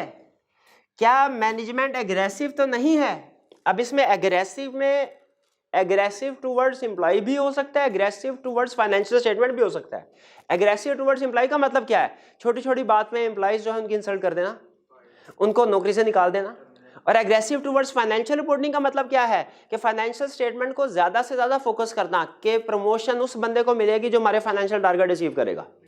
ये एग्रेसिव एटीट्यूड है। अब जाहिर है लोग टारगेट्स को, प्रमोशन लेने के लिए टारगेट्स को गलत तरीके से अचीव करने की कोशिश करेंगे। एप्रोप्रिएट ह्यूमन रिसोर्स पॉलिसीज, क्या जब लोगों को हायर किया जाता है ह्यूमन रिसोर्स पॉलिसीज एप्रोप्रिएट हैं? क्या टैलेंट की बेस पे, कंपिटेंस की बेस पे अपॉइंट किया जा रहा है कि सिफारिश की बेस पे? नो टॉलरेंस ओवर पेटी थेफ्ट, अगर चोरी शिकारी होती है वार्निंग दे के माफ कर दिया जाता है कि माफ करना अच्छी बात है। देखें ऑडिटिंग स्टैंडर्ड क्या कहते हैं, हाँ हाथ भी ना काटे। ऑडिटिंग स्टैंडर्ड ये कहते हैं उसके खिलाफ एक्शन लीजिए। क्या? 2 काम करें, एक उसको नौकरी से निकालें, दूसरा उसके खिलाफ FIR लॉन्च करें। ताकि दूसरों के लिए एग्जाम्पल। ये है कंट्रोल एनवायरनमेंट। कंट्रोल अगर अच्छा मुझे ये बताइए, अगर आपको क्वेश्चन में इंफॉर्मेशन दे किसी क्लाइंट के बारे में और इसमें ये इंफॉर्मेशन आपके सामने रखे, आप इसकी बेस पे अंदाजा लगा लेंगे कि ये प्लस पॉइंट है कि माइनस पॉइंट है। यानी अगर वो कहे डायरेक्टर जो है वो मंथली मीटिंग करते हैं और सारे डिसीजन को रिव्यू करते हैं, कंट्रोल एनवायरनमेंट स्ट्रॉन्ग है कि वीक है? स्ट्रॉन्ग है। और अगर वो कहे कि जी कैशियर ने चोरी की थी लेकिन उसको वार्निंग देके, अमाउंट छोटी थी, वार्निंग देके छोड़ दिया गया, ठीक है, चलिए हम इस काबिल हो गए कि कंट्रोल एनवायरनमेंट को वैल्यूएट कर सके स्ट्रॉन्ग है कि वीक है। अब इसके बाद ये तो एक्सटर्नल ओवरऑल फैक्टर था ना, अब आते हैं कंपनी के अंदर स्पेसिफिक। ये सारे एक दूसरे से कनेक्टेड है, ये ज़हन में रखिएगा। पहला element information system relevant to financial statement. Information system का मतलब क्या है कि transaction within the organisation कैसे फ्लो करती है, इनिशिएट कहां से करती हैं, फ्लो कहां से करती हैं। ऑर्गेनाइजेशन में बहुत से इंफॉर्मेशन सिस्टम होते हैं, हमें सिर्फ उस इंफॉर्मेशन सिस्टम से गर्ज है जो फाइनेंशियल स्टेटमेंट से रिलेटेड। पीआईए का ऑडिट करने के लिए जाएंगे ना, उनका एक इंफॉर्मेशन सिस्टम ये भी होता है कि जहाज वो ऊपर आसमानों के ऊपर उड़ रहा है और यहाँ पे टावर से उसका कनेक्ट हो रहा है, सिग्नल आ रहे हैं और इंफॉर्मेशन शेयर की जा रही है, ये भी एक इंफॉर्मेशन सिस्टम। इसका हमारे से लेना देना कोई नहीं। हम क्यों, फाइनेंशियल में कोई इम्पैक्ट नहीं है जब तक जहाज इंफॉर्मेशन से, हाँ, information system relevant to financial statements. अच्छा मुझे वैसे जहाज चलते चलते यूं ही बस टाइम ज़ाया करने के लिए एग्जांपल आ गया। अकाउंटिंग पढ़ा था ना, गोरी की किताब पढ़ा, उसने बड़ी अच्छी एग्जांपल दी थी, आज तक याद है। उसने कहा एक कंपनी हवाई जहाज एयरलाइन थी, उसका हवाई जहाज गिर के तबाह हुआ और उसने अपनी फाइनेंशियल स्टेटमेंट में प्रॉफिट रिकॉर्ड किया, गेन रिकॉर्ड किया इस ट्रांजैक्शन पे। बताइए, हाँ इंश्योरेंस थी उसकी, ठीक है, इंश्योरेंस है। और वो चूंकि वो बुक वैल्यू पे था और इंश्योरेंस आपको पता है मार्केट वैल्यू पे होती है, वो कंसेप्ट समझा रहा था रीवैल्यूएशन का, तो उसमें एग्जांपल। तो हमें इस तरह के सिस्टम, इंफॉर्मेशन सिस्टम से कोई लेना देना नहीं है। हमें किस इंफॉर्मेशन सिस्टम से लेना देना है जो रेलिवेंट टू फाइनेंस, इसमें ज्यादा फोकस किस पे करना है, रेलिवेंट टू फाइनेंशियल स्टेटमेंट्स पे। और बताइए कौन सा क्या sales system relevant to financial statements है, purchase system relevant to financial statement है, इन्वेंट्री एंड फिक्स है। इन्हीं सिस्टम की अंडरस्टैंडिंग ऑब्टेन करनी है। तो जब हमने अंडरस्टैंड करना है किसी भी इंटरनल कंट्रोल सिस्टम को, पहले कंट्रोल एनवायरनमेंट यहां से ओके हो गए, फिर इंफॉर्मेशन सिस्टम से कहानी शुरू करनी है। भाई आपकी सेल्स की ट्रांजैक्शन है, इनिशिएट कहां से होती है? पहले क्लाइंट से पूछेंगे सर आपकी मेजर ट्रांजैक्शन कौन कौन सी हैं, कहेगा सेल की, परचेज की, पेरोल की, cash and bank, inventory and fix asset. Normally यही मेजर ट्रांजैक्शन होती है, इसी वजह से इनको आईकैप ने हमारे सिलेबस में इंक्लूड किया। फिर हम उनसे पूछेंगे सर एक एक सिस्टम के बारे में हमें बताइए, ट्रांजैक्शन इनिशिएट कैसे होती है, किस किस डिपार्टमेंट से गुजरती है, हर डिपार्टमेंट में कौन कौन सी एक्टिविटी, कौन कौन सा प्रोसेस होता है, कौन कौन सी डॉक्यूमेंट्स जनरेट होती है और कैसे अल्टीमेटली ये फाइनेंशियल स्टेटमेंट में रिकॉर्ड होती हैं। मुझे बताइए ये इंफॉर्मेशन सिस्टम के मेजर ट्रांजैक्शन कौन सी है, प्रोसेसिंग स्टेजेस क्या होती है, हर स्टेज के ऊपर डॉक्यूमेंट्स कौन कौन सी, अकाउंटिंग रिकॉर्ड मेंटेन हो रहा होता है, ये हमने स्टडी किया है कि नहीं? किस किस सिस्टम का किया है? Sale, purchase, payroll, cash and bank, internet. और मुझे बताइए एग्जाम पॉइंट ऑफ व्यू से सबसे अहम कौन से थे? वैसे तो आईकैप कहीं से भी क्वेश्चन दे सकता है, सेल, परचेज और इन्वेंटरी स्टॉक काउंट इंस्ट्रक्शंस के वीकनेसेस, स्टॉक काउंट में से वीकनेस आइडेंटिफाई करते थे। बिल्कुल ठीक है, यही बता रहा है वो कि हमने जब इंफॉर्मेशन सिस्टम अंडरस्टैंड करना है रेलिवेंट टू फाइनेंशियल स्टेटमेंट, तो हमने देखना है सिग्निफिकेंट क्लासेस ऑफ ट्रांजैक्शन कौन सी हैं, वो सेल परचेज वगैरह की हमें पता है। फिर हमने देखना है कि ये ट्रांजैक्शन इनिशिएट कैसे होती हैं, प्रोसेस डिफरेंट डिपार्टमेंट से कैसे होती हैं, रिकॉर्ड कैसे होती हैं, रिकॉर्डिंग के बाद पोस्टिंग कैसे होती है यार अकाउंट्स डिपार्टमेंट तक, सेल्स में ऑर्डर डिपार्टमेंट से लेके अकाउंट्स डिपार्टमेंट तक सारी, इसकी अंडरस्टैंडिंग ऑब्टेन करेंगे सारे सिस्टम की, तो फिर आप आइडेंटिफाई कर सकेंगे इसमें कंट्रोल्स को। ये एक्टिविटी आपको याद है, किसी भी सिस्टम में कंट्रोल एक्टिविटी सिखाने से पहले आपको मैं पूरे सिस्टम में एक्टिविटी बताया करता था, ये वो वाला पोर्शन। इसमें भी कंट्रोल नहीं आए, ये कंट्रोल्स को अंडरस्टैंड करने का पहला स्टेप है, लेकिन इसके बगैर आप कंट्रोल अंडरस्टैंड कर भी नहीं सकते। पहला स्टेप है क्या है, देखो मेजर सिस्टम कौन से और हर सिस्टम में डिफरेंट एक्टिविटीज क्या परफॉर्म हो रही है, ठीक है। अकाउंटिंग रिकॉर्ड्स का मेंटेन करें, जैसे सेल्स में क्या था, sales order, good dispatch note, sale invoice वगैरह, ठीक है, और प्रोसीजर टू प्रिपेयर फाइनेंशियल। फिर इसके बाद इंफॉर्मेशन सिस्टम अंडरस्टैंड कर लिया, इसके फौरन बाद कंट्रोल नहीं आता लॉजिकली। हमने तो वैसे फौरन बाद कंट्रोल पढ़ लिया था, लॉजिकली इसके फौरन बाद कंट्रोल। इसके बाद आता है एंटिटीज रिस्क असेसमेंट प्रोसेस। अच्छा, एक स्टूडेंट कहने लगा सर ये ना समझाए। मैंने कहा क्यों? सर ये मैंने पढ़ा हुआ है। कहाँ पढ़ा हुआ? सर आपने खुद पढ़ाया था, risk assessment procedures, inquiry, observation, inspection, analytical procedure. मैंने कहा 0 नंबर। वो ऑडिटर्स रिस्क असेसमेंट प्रोसीजर थे, ये एंटिटीज रिस्क असेसमेंट प्रोसेस है। ये वो ऑडिटर्स रिस्क असेसमेंट प्रोसीजर थे, ये एंटिटीज रिस्क असेसमेंट प्रोसेस है। अब मुझे ये बताइए, ये इंफॉर्मेशन सिस्टम, आपके ख्याल में इंफॉर्मेशन सिस्टम परफेक्ट होगा कि इसमें कुछ गलती के चांसेस हैं? जैसे फर्ज कीजिए, क्या ऐसा हो सकता है कि सेग्रीगेशन ऑफ ड्यूटी ना हो और ये सारी एक्टिविटी एक ही बंदा कर रहा हो? रिस्क है कि नहीं? क्या ऐसा हो सकता है कि कस्टमर जब आए उसे बगैर किसी इन्वेस्टिगेशन के हम ऑर्डर अप्रूव कर दें, क्रेडिट लिमिट चेक ही ना करें? क्या ये रिस्क है? ये बिल्कुल रिस्क है। क्या रिस्क है कि एक ट्रांजैक्शन जो है वो दूसरे के अकाउंट में चली जाए या रिकॉर्ड ही ना हो? रिस्क है, बिल्कुल। तो याद रखें, हम इंफॉर्मेशन सिस्टम में से पहले देखते हैं रिस्क असेसमेंट प्रोसेस। ये एंटिटी कर रही है, एंटिटी खुद रिस्क असेसमेंट कर रही है। अगर ऑडिटर यही काम कर रहे होगा ना तो इसको हम रिस्क असेसमेंट प्रोसीजर कहेंगे, लेकिन एंटिटी ये काम कर रही है, रिस्क असेसमेंट प्रोसेस है कि वो देखिए हमारे इंफॉर्मेशन सिस्टम में कहाँ कहाँ गलती का चांस है।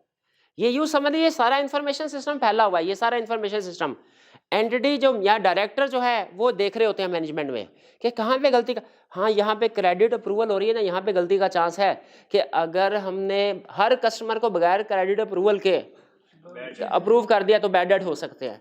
फिर बाद में आगे चल के हाँ यहाँ पे रिस्क है, अगर GDN फौरी तौर पे इनवाइसिंग डिपार्टमेंट वाले के पास ना पहुंची तो फिर कट ऑफ एरर आ जाएगा। यहाँ पे उसने रेड सिग्नल कर लिया, यहाँ पे रिस्क है, यहाँ पे रिस्क है। फिर आगे चल के अच्छा अकाउंट्स डिपार्टमेंट में एंट्री हो रही है, अगर इसमें बैच टोटल अप्लाई ना किया रिस्क है, अगर इसमें मंथली अकाउंट स्टेटमेंट सेंड ना की गई रिस्क है। यहाँ पे उसने सर्कल कर। तो इंफॉर्मेशन सिस्टम में वो इसी तरह पे रोल में, इसी तरह परचेज सिस्टम में वो हाईलाइट कर लेते हैं, यहाँ यहाँ गलती का चांस है, ये गलती हो सकती है। ठीक है, यह है एंटिटी का रिस्क असेसमेंट प्रोसेस कि रिस्क को आइडेंटिफाई करना, रिस्क को असेस करना और रिस्क को मैनेज करना। आइडेंटिफाई करने का मतलब क्या है कि देखना रिस्क है कि नहीं है। आइडेंटिफाई करने का मतलब क्या है, रिस्क है कि नहीं है। अब ये मैं आपको डिटेल में नहीं समझा रहा क्योंकि ये हम स्टडी कर चुके हैं रिस्क असेसमेंट वाले टॉपिक में। कर चुके हैं कि नहीं कर चुके? क्या रिस्क को आइडेंटिफाई करना हम सीख चुके हैं कि नहीं सीख चुके? सीख चुके हैं। तो मुझे बताइए, अगर कोई न्यू CEO पॉइंट किया, इसमें रिस्क है कि नहीं? न्यू एम्प्लॉइज है, हाई टर्नओवर ऑफ एम्प्लॉइज। याद है आप पूछते थे सर टर्नओवर का मतलब क्या है? रिस्क है उसमें। न्यू IT सिस्टम में इंस्टॉल किया या एग्जिस्टिंग IT सिस्टम में चेंजेस की, वो प्रोग्राम चेंजेस वाली केस स्टडी याद आई? चेंजेस की थी, सिस्टम बैठ गया था। तो बताइए जब IT सिस्टम नया इंस्टॉल करे या एग्जिस्टिंग में चेंजेस करे, रिस्क है कि नहीं ट्रांजैक्शन के गलत होने का? क्या रैपिड ग्रोथ हो, पिछले साल की निस्बत इस साल 50% सेल में इंक्रीज है, ये तो रिस्क के साथ साथ रिस्क ऑफ फ्रॉड भी है। रिस्क रैपिड ग्रोथ रिस्क है कि नहीं? न्यू प्रोडक्ट्स लॉन्च की रिस्क है कि नहीं? कि वो याद है चेरी मेरी वाला केस स्टडी जिसमें न्यू प्रोडक्ट्स लॉन्च की थी, पुरानी ऑब्सोलीट हो गई थी। कहता था न्यू प्रोडक्ट्स लॉन्च किया, सेल उतनी थी जितनी पिछले साल थी।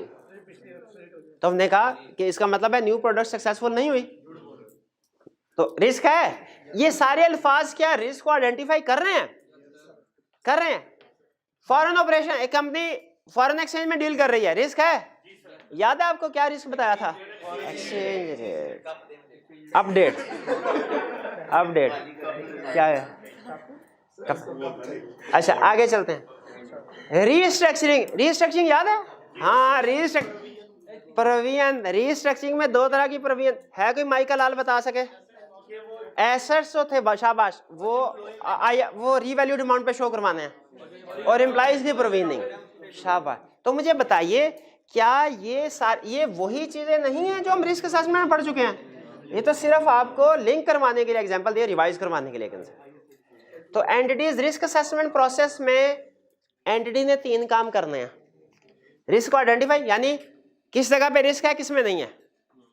सेल्स में तो ने कहा ये 3 जगह पे रिस्क है। असेस रिस्क का मतलब क्या है? कौन सा रिस्क छोटा है कौन सा बड़ा है?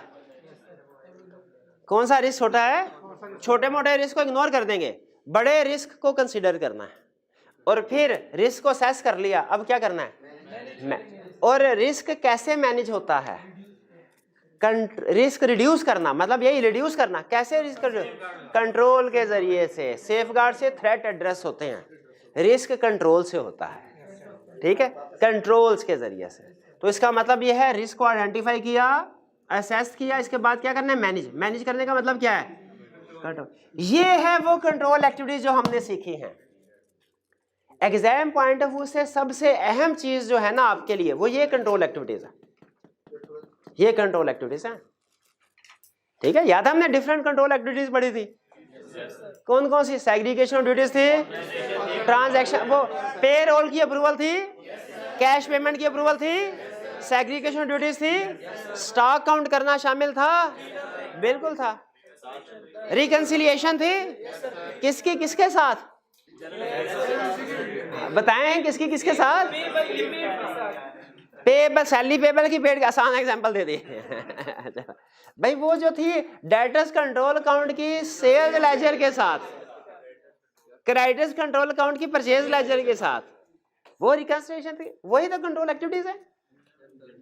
कंट्रोल एक्टिविटीज की बड़ी बड़ी कुछ एग्जांपल आपके साथ शेयर कर रहा हूं। सबसे पहले ऑथराइजेशन। अच्छा, अब मैं बहाने से कंसेप्ट रिवाइज करवा दूं, आपसे पूछ लूं सकता क्यों हो गया, यस कर दो या नो कर दो, हाँ ठीक है। कंट्रोल एक्टिविटीज, ऑथराइजेशन एक कंट्रोल एक्टिविटी है। अच्छा, ये आपको कंट्रोल एक्टिविटीज की एग्जांपल बता रहा है, ये एरिया स्पेसिफिक नहीं है, ये कंट्रोल है।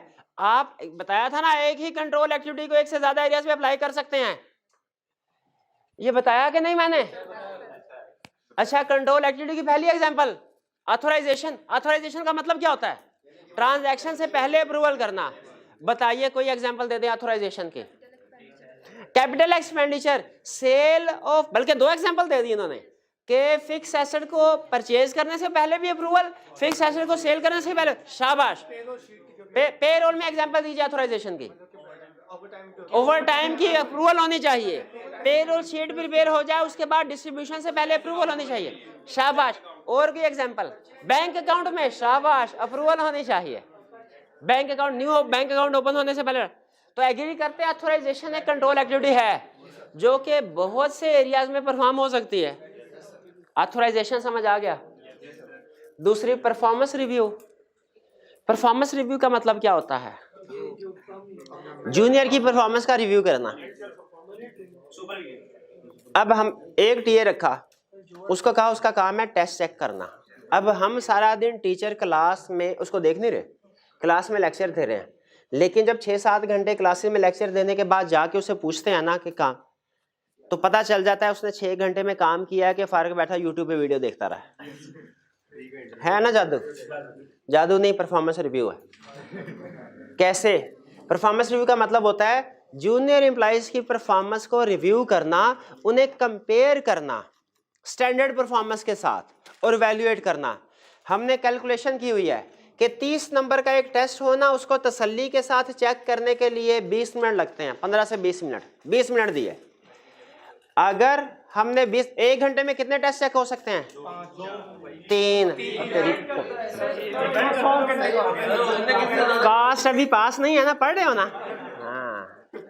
एक टेस्ट को चेक करने में 20 मिनट लगते हों, 1 घंटे में कितने टेस्ट चेक होंगे, 3। और 6 घंटे में इन्होंने लर्निंग कर वाला टॉपिक भी पढ़ लिया 18। अगर मैं 6 घंटे के बाद जाऊं से पूछूं कितने टेस्ट चेक किए हैं, वो कहे सर मैंने 12 टेस्ट चेक किए हैं, तो मैं उससे कहूंगा अच्छा 1.5 घंटा यूट्यूब देखी है ना तुमने, वो कहेगा ओ सर आपको कैसे पता चला, परफॉर्मेंस रिव्यू। और बाज़ औक़ात ये पता क्या करते हैं, बात कोई कुछ है, वो उनसे पूछो ना, हाँ भाई टेस्ट चेक किए, उनका जी सर टेस्ट चेक किए। सर मैंने पूछा कितने, सर आप खुश हो जाएंगे। मैंने कहा फिर भी कितने, सर मैंने 50 टेस्ट चेक कर लिए। और मैं कहा इसमें भी रिस्क है कि नहीं, वो समझ लेते हैं एफिशिएंसी है, क्या रिस्क है इसमें, जल्दी जल्दी टिकू ऑडिट, शाबाश। तो ये टाइम वेस्ट किया है कि नहीं किया, टिकू ऑडिट किया है कि नहीं, कैसे पता चलता है, परफॉर्मेंस रिव्यू से। एम्प्लॉइज की परफॉर्मेंस को स्टैंडर्ड परफॉर्मेंस के साथ कंपेयर करते हैं, यह परफॉर्मेंस। इसको मैनेजमेंट कंट्रोल भी कहते हैं, क्योंकि मैनेजमेंट ही परफॉर्मेंस रिव्यू करेगी ना। और आपको एक मजे की बात बताऊं,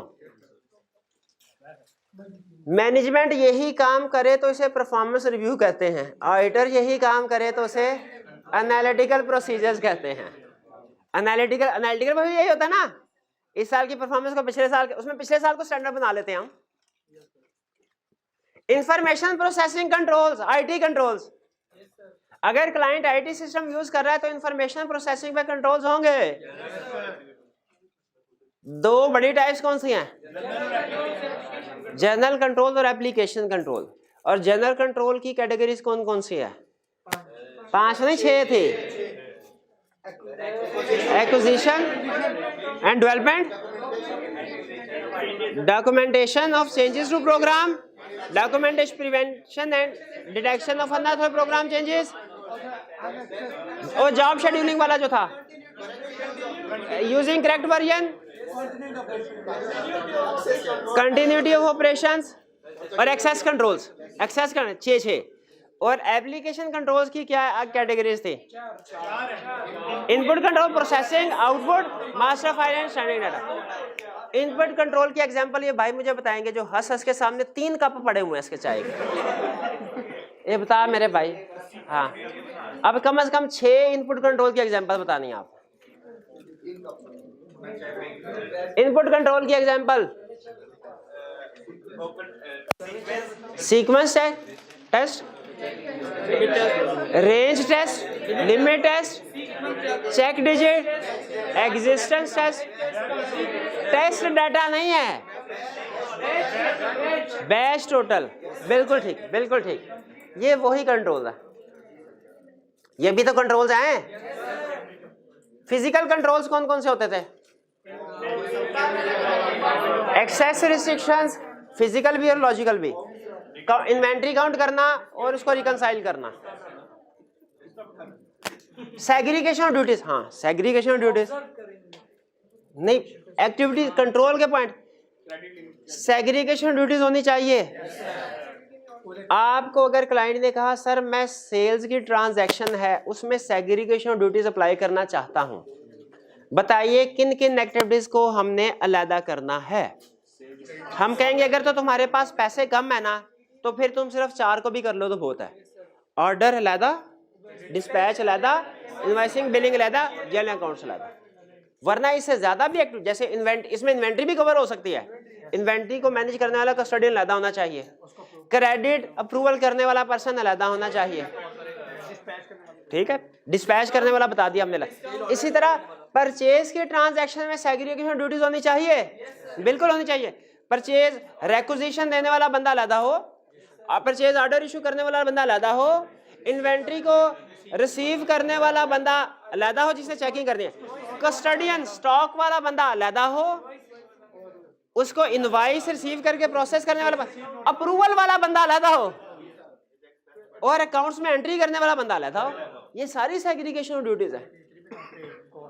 अगर आपके पास अनलिमिटेड पैसे है ना, या बड़ी कंपनी का केस है, तो आप सारी की सारी सेग्रीगेशन ड्यूटी का हर काम अलग बंदा करे। लेकिन ऑर्गेनाइजेशन जितनी छोटी होती जाएंगी सेग्रीगेशन ड्यूटीज उतना ही सुकड़ती जाएंगी।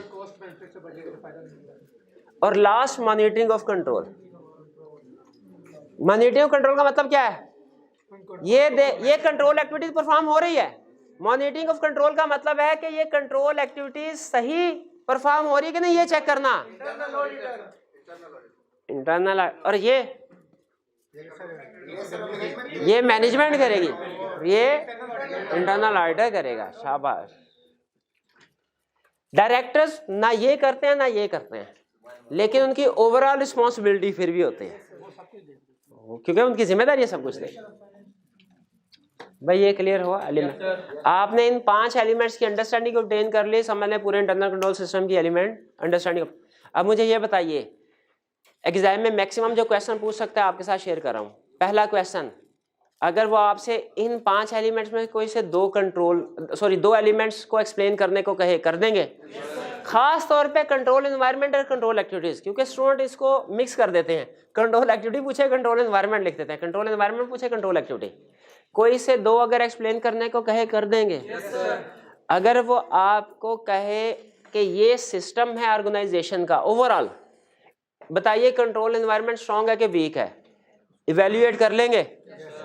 और अगर आपको किसी सेल सिस्टम परचेज सिस्टम का सिस्टम दे दे और कहे इसमें से बताओ कौन सी कंट्रोल एक्टिविटीज वीक है, जो हमने प्रैक्टिस करते रहते हैं ना, वो असल में इस सेक्शन की प्रैक्टिस की थी हमने, जो पिछले 3-4 दिन करते रहे। भाई एलिमेंट्स क्लियर हो गए? चलिए, ये हमारा second element of internal control भी कंप्लीट। अब ऐसा करते हैं 5 मिनट की ब्रेक लेते हैं। हाँ बिल्कुल, एक आधा बचा हुआ कोई चाय का कप है? नहीं है? चलो ये है, अच्छा चलो ठीक है। तो 5 मिनट की ब्रेक करते हैं, उसके बाद हम how to draft modified opinion इसको डिस्कस करेंगे। ठीक है जी, पास कीजिए, प्लीज स्टार्ट जी। अब हम चलते हैं लेक्चर के अगले हिस्से की तरफ, जिसमें हम सीखेंगे क्या? ड्राफ्टिंग। किस चीज की ड्राफ्टिंग का मतलब क्या होता है? रिपोर्ट लिखना। ठीक है, ड्राफ्टिंग किस चीज की? आपको याद है चैप्टर 4 में हमने रिपोर्ट सीखे थे, उसके सारे एलिमेंट्स सीखे थे, और मैंने आपको बताया था इसको रीड कर लें, याद करने की जरूरत नहीं है, क्योंकि नॉर्मली ICAP रिप्रोडक्शन नहीं पूछेगा। हाँ, रीड इसलिए कर लें ताकि अगर वो आपको रिपोर्ट या उसका पैराग्राफ कोई दे और कहे इसमें से एरर्स आइडेंटिफाई करें, तो हमने 2-3 दफा पढ़ा हो, हमें पता हो कि कौन कौन से अल्फाज रिपोर्ट में यूज होते हैं, हम एरर्स को आइडेंटिफाई कर लें। अगर वो मैक्सिमम एश्योरेंस का वर्ड यूज करे तो हम उसे बता दें कि ये लफ्ज गलत है, इसके बजाय रीजनेबल। अगर वो रिपोर्ट टू शेयर होल्डर का वर्ड यूज करे तो हम उसे, या डायरेक्टर्स का वर्ड यूज करे तो हम उसे कहें ये गलत है, ये रिपोर्ट टू मेंबर होना चाहिए। तो रीडिंग के लिए कहा था। अब ड्राफ्टिंग ICAP नहीं पूछता नॉर्मली, लेकिन पूछ सकता है। उसने एक क्वेश्चन पूछा हुआ था ओपिनियन को ड्राफ्ट करने का, इसीलिए आपको याद होगा मैंने चैप्टर 4 में आपको ओपिनियन की ड्राफ्टिंग सिखा दी थी कि अनमोडिफाइड ओपिनियन कैसे ड्राफ्ट करना है, मॉडिफाइड ओपिनियन कैसे ड्राफ्ट करना है, भी सिखाए थे कि नहीं सिखाए थे? ड्राफ्टिंग हमारे सिलेबस में मैक्सिमम जो क्वेश्चन पूछ सकता है, या तो वो कहेगा हमसे मॉडिफाइड ओपिनियन ड्राफ्ट करो, या कहेगा basis for modified opinion draft करो, या कहेगा दोनों ड्राफ्ट करो, या कहेगा दोनों ड्राफ्ट करो। इजी क्वेश्चन हुआ तो वो कहेगा मॉडिफाइड ओपिनियन ड्राफ्ट करो। थोड़ा डिफिकल्ट क्वेश्चन उसने करने की कोशिश की तो कहेगा basis for modified opinion draft करो। बहुत कम चांसेस हैं कि दोनों ड्राफ्ट करवाएगा एक ही क्वेश्चन, क्योंकि उसे पता है कि अब ये क्वेश्चन बड़ा हो जाएगा और उसे 12-15 नंबर देने पड़ेंगे। अगर वो मॉडिफाइड ओपिनियन ड्राफ्ट करने को कहता है, वो कहता है जी मिस स्टेटमेंट है, फैक्ट मटेरियल है, ओपिनियन ड्राफ्ट कीजिए, हम क्वालिफाइड ओपिनियन ड्राफ्ट करेंगे। ठीक है, और बेसिस फॉर क्वालिफाइड ओपिनियन में एक्सप्लेन करेंगे नेचर ऑफ मिस स्टेटमेंट को। ठीक, अच्छा मुझे क्वेश्चन बताइए पहले, अगर वो हमसे कहे कि अनमोडिफाइड ओपिनियन ड्राफ्ट करो, तो हमने अनमोडिफाइड ओपिनियन को ड्राफ्ट करना है, उसमें शुरू कहां से करेंगे? अनमोडिफाइड ओपिनियन के अंदर आपको पता है 2 पैराग्राफ आते हैं, एक ओपिनियन वाला, एक इंट्रोडक्टरी मैटर कि हमने ऑडिट किया है इस कंपनी का इस साल का, याद है? आपने दोनों पैराग्राफ लिखने हैं। जब आपसे कहेंगे ना ओपिनियन पैराग्राफ ड्राफ्ट करो, तो आपने दोनों पैराग्राफ लिखने हैं। कौन से?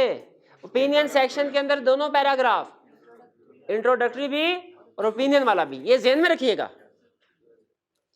अच्छा, अब हम सीख रहे हैं drafting modification, modified opinion paragraph की। पहला असूल, जब कभी मॉडिफाइड ओपिनियन ड्राफ्ट करेंगे, रिपोर्ट में 2 जगह पे चेंजेस आएगी, एक ओपिनियन सेक्शन में और दूसरा बेसिस फॉर ओपिनियन सेक्शन में। ओपिनियन सेक्शन में क्या होगा? ओपिनियन मॉडिफाइड होगा, और बेसिस फॉर ओपिनियन सेक्शन में क्या होगा? उसकी रीजन को एक्सप्लेन करना।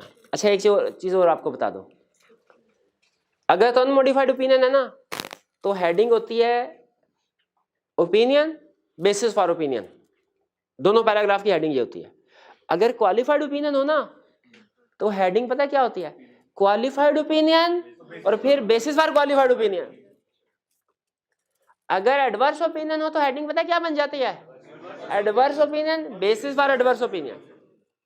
अगर डिस्क्लेमर ओपिनियन तो पता है हेडिंग क्या बन जाती है? Disclaimer opinion basis for disclaimer opinion. पहली बात समझ आई?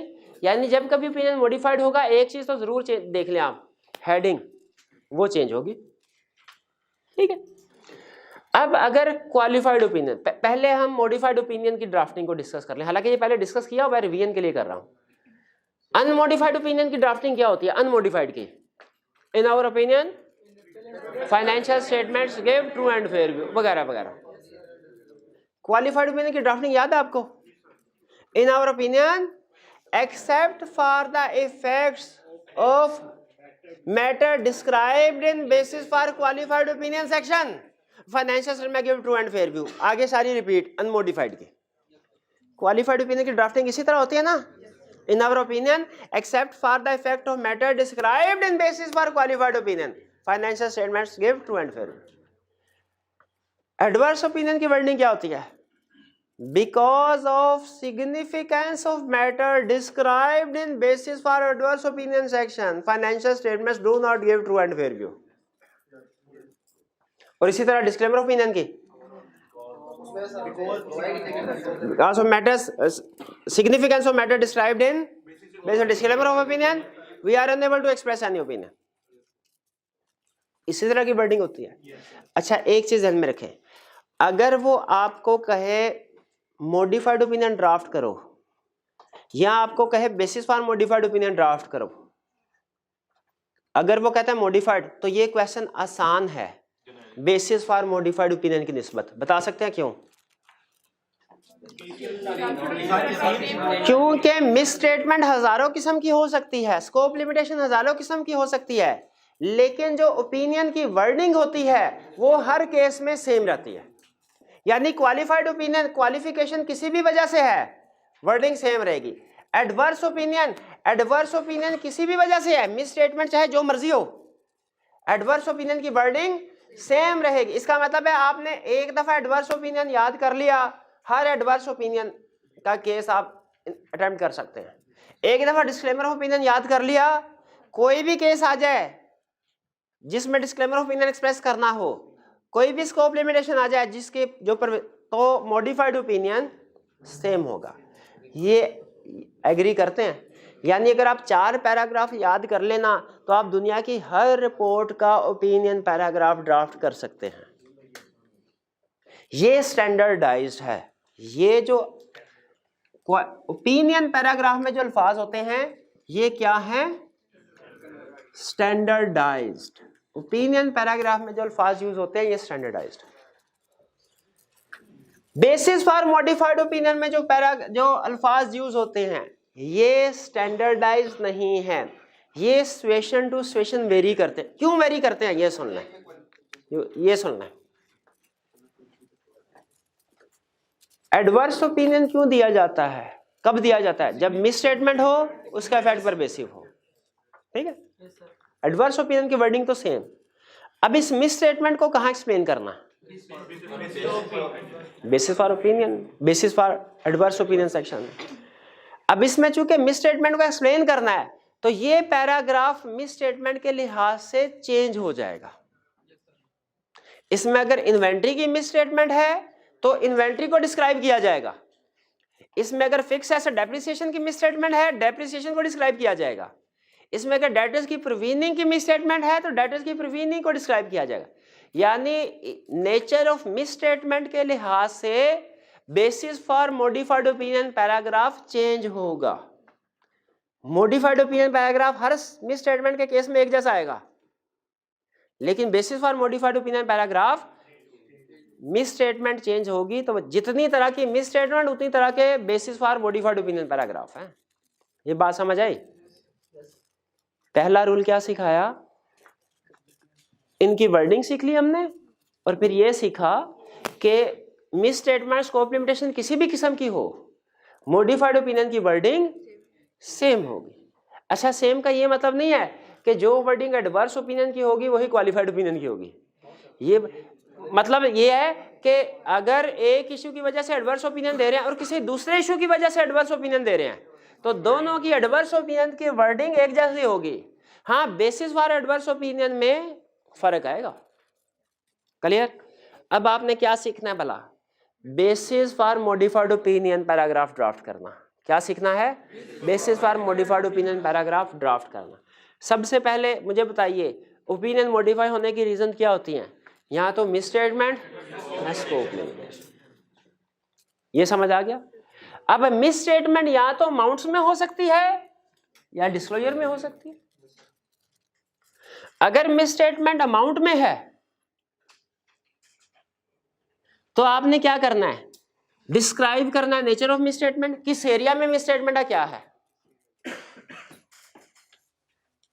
आपने क्वांटिफिकेशन करनी है कितनी अमाउंट की मिस स्टेटमेंट है और उसका प्रॉफिट वगैरह पे, एसेट्स वगैरह पे क्या इफेक्ट आएगा। और अगर क्वांटिफिकेशन ये पॉसिबल ना हो तो आपने लिख देना है कि क्वांटिफिकेशन नॉट पॉसिबल। इसको कहते हैं क्वांटिफिकेशन करना। ये एक तरह से आप जो रेक्टिफाइंग एंट्री होती है ना, वो बता रहे हैं यूजर को कि अगर इन्वेंट्री इतने से ज्यादा हो जाए, अगर इसको ठीक करते इन्वेंट्री पे ये फर्क पड़ता, प्रॉफिट पे ये फर्क पड़ता। भाई बात समझ आई? नहीं समझ आई? अगर मिस स्टेटमेंट है उसका इफेक्ट मटेरियल है, कौन सा ओपिनियन? अनमोडिफाइड।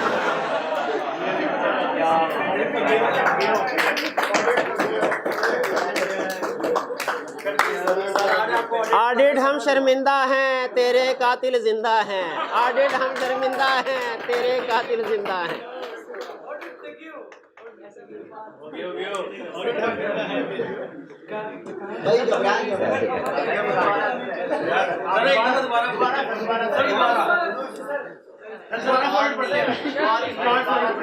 मैं बहुत निराश हुआ।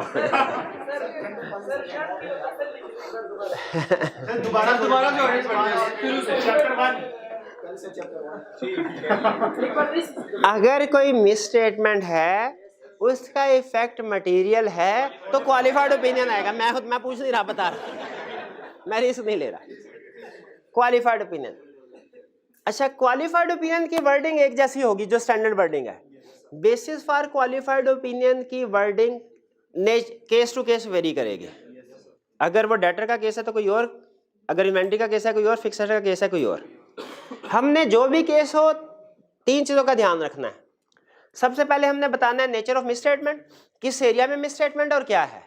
फिर क्वांटिफिकेशन कि इसकी वजह से फाइनेंशियल स्टेटमेंट पे क्या इंपैक्ट आ रहा है। और अगर क्वांटिफिकेशन पॉसिबल नहीं है तो हम ये लिख देंगे। अब फॉर एग्जांपल अगर क्लाइंट ने इन्वेंट्री को लोअर ऑफ कॉस्ट एनआरवी पे रिकॉर्ड नहीं किया, ठीक है, एनआरवी कम है, कॉस्ट ज्यादा है, और क्लाइंट ने इसको कॉस्ट पे रिकॉर्ड किया, मिस स्टेटमेंट है। मैं क्या लिखूंगा? सबसे पहले मिस स्टेटमेंट है, ओपिनियन क्वालिफाइड देना है। अब मैं मॉडिफिकेशन ड्राफ्ट करने लगा हूं, ये मिस स्टेटमेंट का केस है स्कोप लिमिटेशन का, अमाउंट से रिलेट करता है डिस्क्लोजर से। अब मैं ये 3 चीजें देखिएगा कैसे पूरी कर रहा हूं। पहला, client has not stated inventory at lower of cost and NRV which is a departure from IFRS या which is a violation of IFRS। ये मैंने क्या किया? client has not recorded inventory at lower of cost and NRV which is a departure of IFRS। ठीक है, यानी NRV पे आनी चाहिए थी, क्लाइंट ने उसे सिर्फ कॉस्ट पे लिख दिया। हैड इन्वेंट्री बीन, हैड वाला सेंटेंस इंग्लिश में सुना हुआ है ना आपने? हाँ, अगर मैं मेहनत करता तो पास हो जाता। Had inventory recorded at NRV, had inventory recorded at NRV, inventory would have been reduced by rupees XXX and cost of sales would have been increased by rupees XXX and income tax and profit and equity would have been reduced by rupees X, X and X respectively। भाई ये बात समझ आई आपको? ये मैंने क्या बताया कि अगर इन्वेंट्री जो है, अगर इन्वेंट्री एनआरवी पे रिकॉर्ड हुई होती तो इन्वेंट्री 10 लाख से कम हो जाती, कॉस्ट ऑफ सेल 10 लाख से बढ़ जाती, टैक्स और नेट प्रॉफिट कम हो जाते और इक्विटी भी कम हो जाती। ये मैंने इसका इफेक्ट बताया है। सम टाइम क्वांटिफिकेशन पॉसिबल नहीं होती। जैसे फर्ज कीजिए क्लाइंट ने सिलेक्टिव रिवैल्यूएशन की, 10 में से 7 की रिवैल्यूएशन की है, 3 को कॉस्ट पे शो करवाया और कहा उसकी रिवैल्यूएशन रिपोर्ट अभी नहीं बने। क्लास सेम है तो डेविएशन ऑफ IFRS है ना। अब मुझे बताइए इसमें ये तो मिस स्टेटमेंट है, क्या क्वांटिफिकेशन कर सकते हैं? नहीं, क्यों? क्योंकि क्वांटिफिकेशन के लिए आपको पता होना चाहिए कि रीवैल्यूड अमाउंट कितनी है और बुक वैल्यू कितनी है, उसका डिफरेंस। अब यहाँ पे चूंकि रीवैल्यूएशन करवाई ही नहीं क्लाइंट ने, तो मिस स्टेटमेंट तो है, ये पता चल गया, कितने की है ये नहीं बता सकते। इस सूरत में रिपोर्ट में आपने क्वांटिफिकेशन नहीं बतानी, क्या बताना है? Quantification is not possible. लेकिन हैरानकुन तौर पे जो एग्जाम्पल दिया ना ICAP ने, उसमें एक एग्जाम्पल में क्वांटिफिकेशन थी, दूसरे में क्वांटिफिकेशन नहीं थी। लेकिन जिसमें क्वांटिफिकेशन नहीं थी उसमें ये नहीं आना चाहिए था, ये वाला सेंटेंस उसने नहीं इंक्लूड किया। नहीं किया तो हम भी नहीं करेंगे। या आप लिखना चाहे तो लिख सकते हैं, quantification of this miss statement is not possible. भाई ये बात समझ आ गई, आगे चलते हैं। अगर मिस स्टेटमेंट एग्जाम में अगर आपको ड्राफ्टिंग करने को कहेगा ना, तो ये कहेगा, ये कंफर्म है, ये मैं कंफर्म होकर कह सकता हूँ इंशाल्लाह। अगर मिस स्टेटमेंट की ड्राफ्टिंग कर, अमाउंट डिस्क्लोजर वाली नहीं, डिस्क्लोजर वाला रिप्रोडक्शन का क्वेश्चन तो पूछ सकता है कि बताओ बेसिस फॉर मॉडिफाइड ओपिनियन में डिस्क्लोजर के केस में क्या क्या इंफॉर्मेशन इंक्लूड करते हैं। लेकिन आपसे वो ड्राफ्टिंग इस केस में नहीं करवाई, कम से कम आज तक तो नहीं करवाई हुई। मैं श्योर हूं तकरीबन, मैं अगर आपकी जगह पे होता तो फिर प्रैक्टिस पे हाँ इसकी ड्राफ्टिंग की एग्जांपल करता, इसकी ड्राफ्टिंग याद कर लेता, रिप्रोडक्शन के क्वेश्चन की ड्राफ्टिंग की एग्जांपल ना कर। बहरहाल आपकी मर्जी है। डिस्क्लोजर की एग्जांपल दीजिए, रिलेटेड पार्टी का डिस्क्लोजर इंक्लूड नहीं किया। हमने डिसाइड किया इफेक्ट परवेसिव है, कौन सा ओपिनियन आपने बताइएगा। मैं नहीं मजाक कर रहा हूं, बता दे अब आप, बल्कि आपसे पूछा जाएगा, आप बताइए अगर रिलेटेड पार्टी को डिस्क्लोज नहीं किया इफेक्ट परवेसिव है, कौन सा ओपिनियन? मॉडिफाइड ओपिनियन बोले तो कौन सा? केस स्टडी में बताया था ना कि स्पेसिफिक टाइप ऑफ ओपिनियन बताना है। कौन सा type of opinion? Adverse opinion, शाबाश, एडवर्स ओपिनियन। मिस स्टेटमेंट, क्या ये इसमें एडवर्स ओपिनियन की वर्डिंग याद है आपको? चले नहीं याद तो कर लीजिएगा मेरे भाई। Because of significance of matter described in basis for adverse opinion action financial से मैं do not give true and fair view of, आगे रूटीन वाला सेंटेंस है इस कंपनी का, इस ईयर का। अब ये मिस ड्राफ्टिंग करनी है हमने बेसिस फॉर एडवर्स ओपिनियन की। मिस स्टेटमेंट है स्कोप लिमिटेशन।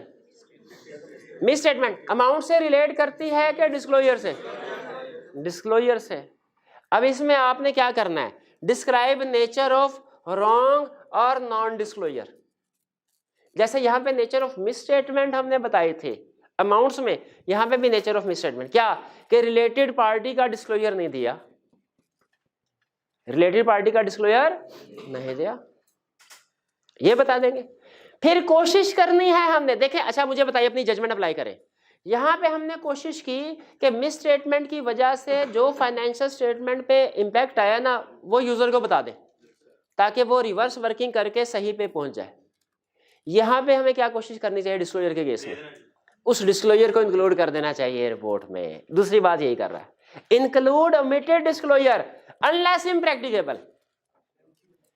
हाँ बहुत ज्यादा लेंथी हो तो फिर इम्प्रैक्टिकेबल की तरफ आते हैं। पहले देखें, पहले बता दिया किस डिस्क्लोजर में गलती है, फिर उस डिस्क्लोजर को रिपोर्ट में इंक्लूड करने की कोशिश की अगर प्रैक्टिकेबल है। अगर प्रैक्टिकेबल नहीं है तो फिर डिस्क्लोजर को इंक्लूड नहीं कर, बल्कि क्या बता देंगे कि इम्प्रैक्टिकेबल है। कब इम्प्रैक्टिकेबल होगा डिस्क्लोजर इंक्लूड करना? कहता है 3 सिचुएशन, जब मैनेजमेंट ने ही डिस्क्लोजर प्रिपेयर नहीं किया, मैनेजमेंट ने ही डिस्क्लोजर नहीं बनाया, आप बना सकते हैं। आप मैनेजमेंट को नहीं पता हमारी रिलेटेड पार्टी कौन कौन सी है, आपकी तो बला जाने।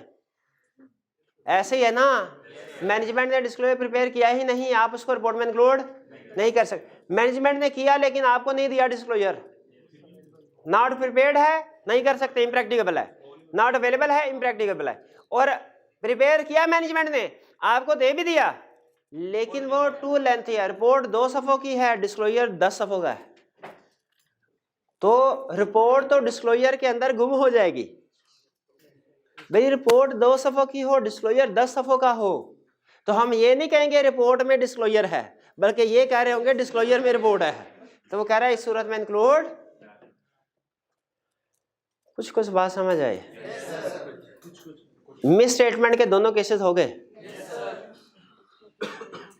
अगर एग्जाम में पूछे मिस स्टेटमेंट है डिस्क्लोजर की वजह से, बेसिस फॉर क्वालिफाइड ओपिनियन में क्या क्या इंफॉर्मेशन आएगी बता देंगे?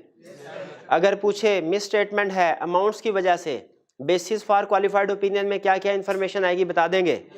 अगर कहें मिस स्टेटमेंट है basis for qualified opinion draft करके दो, कर देंगे? और अगर कहे स्कोप लिमिटेशन है, अब सुना, हाँ स्कोप लिमिटेशन सुना, ये सबसे आसान है। सबसे पहले बताइए प्रोसीजर कौन सा ऐसा था जो आपने परफॉर्म नहीं किया, और क्यों परफॉर्म नहीं किया? ऑडिटर ये एंड पे इन्वेंटरी को काउंट नहीं कर सका, स्कोप लिमिटेशन है, और अल्टरनेटिव प्रोसीजर में एविडेंस नहीं मिल सका, स्कोप लिमिटेशन है। तो हम कहेंगे we were unable to physically count inventory at 31 December 2020 because we were appointed after the year end. We were appointed after the year end, ये दो बातें लिखनी चाहिए। कौन सा प्रोसीजर परफॉर्म नहीं किया, क्यों नहीं किया।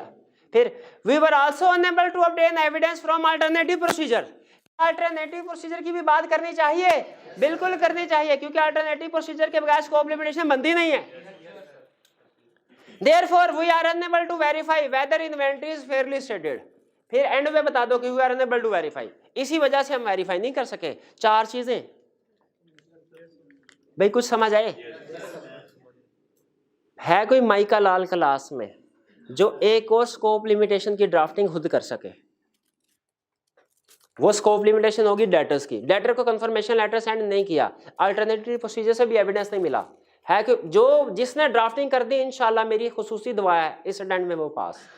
दुआ है, फैसला नहीं है, फैसला तो अल्लाह ताला की तरफ से होगा, दुआ है। बताइए है कोई स्टूडेंट? पहले हाथ उठा के शाबाश, अपने पाप धोने के लिए आए हैं मैदान में, शाबाश। अच्छा पहले सुन लीजिए, सिचुएशन सुन लीजिए। डेटर को कंफर्मेशन लेटर सेंड नहीं किया और अल्टरनेटिव प्रोसीजर से भी एविडेंस नहीं मिला, इफेक्ट मटेरियल था। हमने डिसाइड किया क्वालिफाइड ओपिनियन देंगे, हमने क्वालिफाइड ओपिनियन में रिप्रोडक्शन कर दी। Basis for qualified opinion draft करने जा रहे हैं आप, ये आपके पास रूल है। बताइए पहली line. We were unable to obtain sufficient audit evidence in this case, so we were not able to, नहीं, पहले सिर्फ पहले वाला पॉइंट बताइए। we were unable to obtain sufficient procedure कौन सा परफॉर्म नहीं किया? कंफर्मेशन। तो we were unable to send confirmation letter to debtors. Reason बताइए, कोई सी भी रीजन बता दें। Because management prevented us, because management, आगे कुछ होंगी मोंगी रीजन लिख सकते हैं। Because there were many errors in, ठीक है, हाँ, ड्यू टू टाइम लिमिट, कुछ भी रीजन लिख दे। व्हाई नॉट परफॉर्म लिख दिया, टाइम की बजाय मैनेजमेंट वाला वैसे बेहतर है, मैनेजमेंट प्रिवेंटेड अस। फिर we were to obtain evidence from alternative procedure to, therefore we are unable to verify whether debtors are fairly stated. ये है, क्लियर हो गया? अब आपको एक एडवांस कंसेप्ट सिखाऊं। अगर स्कोप लिमिटेशन हो दो, यानी इफेक्ट परवेसिव हो, इफेक्ट परवेसिव हो, उसने कहा इन्वेंटरी का स्टॉक काउंट भी नहीं कर सके, डेटर्स को कंफर्मेशन लेटर भी नहीं सेंड कर सके, इफेक्ट परवेसिव है। ओपिनियन कौन सा आएगा? Disclaimer of opinion. उसकी वर्डिंग साफ देंगे, वो तो स्टैंडर्डाइज्ड है। अब हमने basis for disclaimer of opinion को एक्सप्लेन करना है। उसमें बताइए मिस स्टेटमेंट का केस है कि स्कोप लिमिटेशन? स्कोप, लेकिन इसमें अब एक नहीं दो केसेस हैं। दो केसेस हैं तो आपने रिपीट करना है, दो दो दफा लिखना है, लेकिन सिर्फ पहले दो स्टेप। आपने देखा इनके साथ लिखा मल्टीप्लाई बाय 2, इसका लिखा मल्टीप्लाई बाय 1। इसका मतलब क्या, अगर दो स्कोप लिमिटेशन है ना, तो ऊपर वाली दो लाइनें रिपीट करनी है, नीचे वाला एक ही दफा। जैसे अब देखिए मैं ड्राफ्टिंग करने लगा हूं इस केस में, जरा गौर से सुनिएगा, गलती करूं तो बता दीजिएगा। We were unable to perform physical verification of inventory as on 31 December 2021 because we were appointed after the year end. अब अगली लाइन सुनिएगा, we were also unable to send confirmation letter to debtors because management prevented us. पहले एक issue को describe किया, फिर दूसरे को कर दिया, अब उसके बाद ये एक ही दफा आएगा, we were also unable to obtain evidence from alternative procedure to, therefore we are unable to verify whether inventory and data are fairly stated। ये है क्वालिफिकेशन। नहीं हेडिंग, हेडिंग एक ही है कि basis for disclaimer of opinion, बस heading वही है। ये थी हमारी ड्राफ्टिंग, कोई मुश्किल थी? कोई मुश्किल नहीं थी, सिर्फ थोड़ी सी हिम्मत। एक ये वाला सेंटेंस रट्टा लगाना होता है क्वांटिफिकेशन का, would have been increased by rupees इतना इतना इतना वाला, और एक ये 4 प्रोसीजर आपने ज़हन में रखना है। ठीक है जी। ड्राफ्टिंग में जो सवाल आएगा वो आपको प्रॉपर एग्जांपल देगा कि जी ये मसला था, डेप्रिसिएशन है, क्लाइंट ने कहा कि रिकॉर्ड नहीं करनी, आपने कहा रिकॉर्ड होनी चाहिए, और सीनियर ने फैसला किया कि क्वालिफाइड ओपिनियन एक्सप्रेस करना है, आप basis for qualified opinion draft कर दें। इस तरह क्वेश्चन होगा।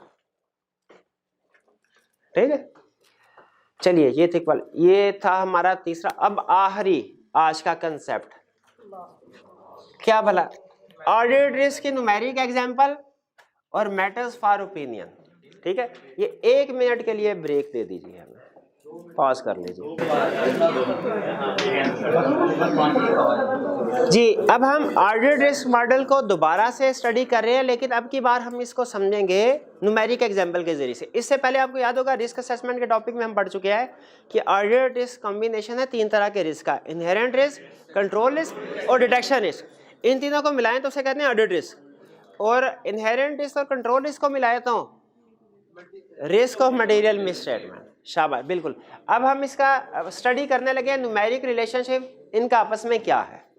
ठीक है, इक्वेशन है हमारे पास सबसे पहले audit risk is equal to inherent risk into control risk into detection risk. ठीक है, ये क्लियर हो गया आपको? Audit risk is equal to inherent risk into control risk into detection risk.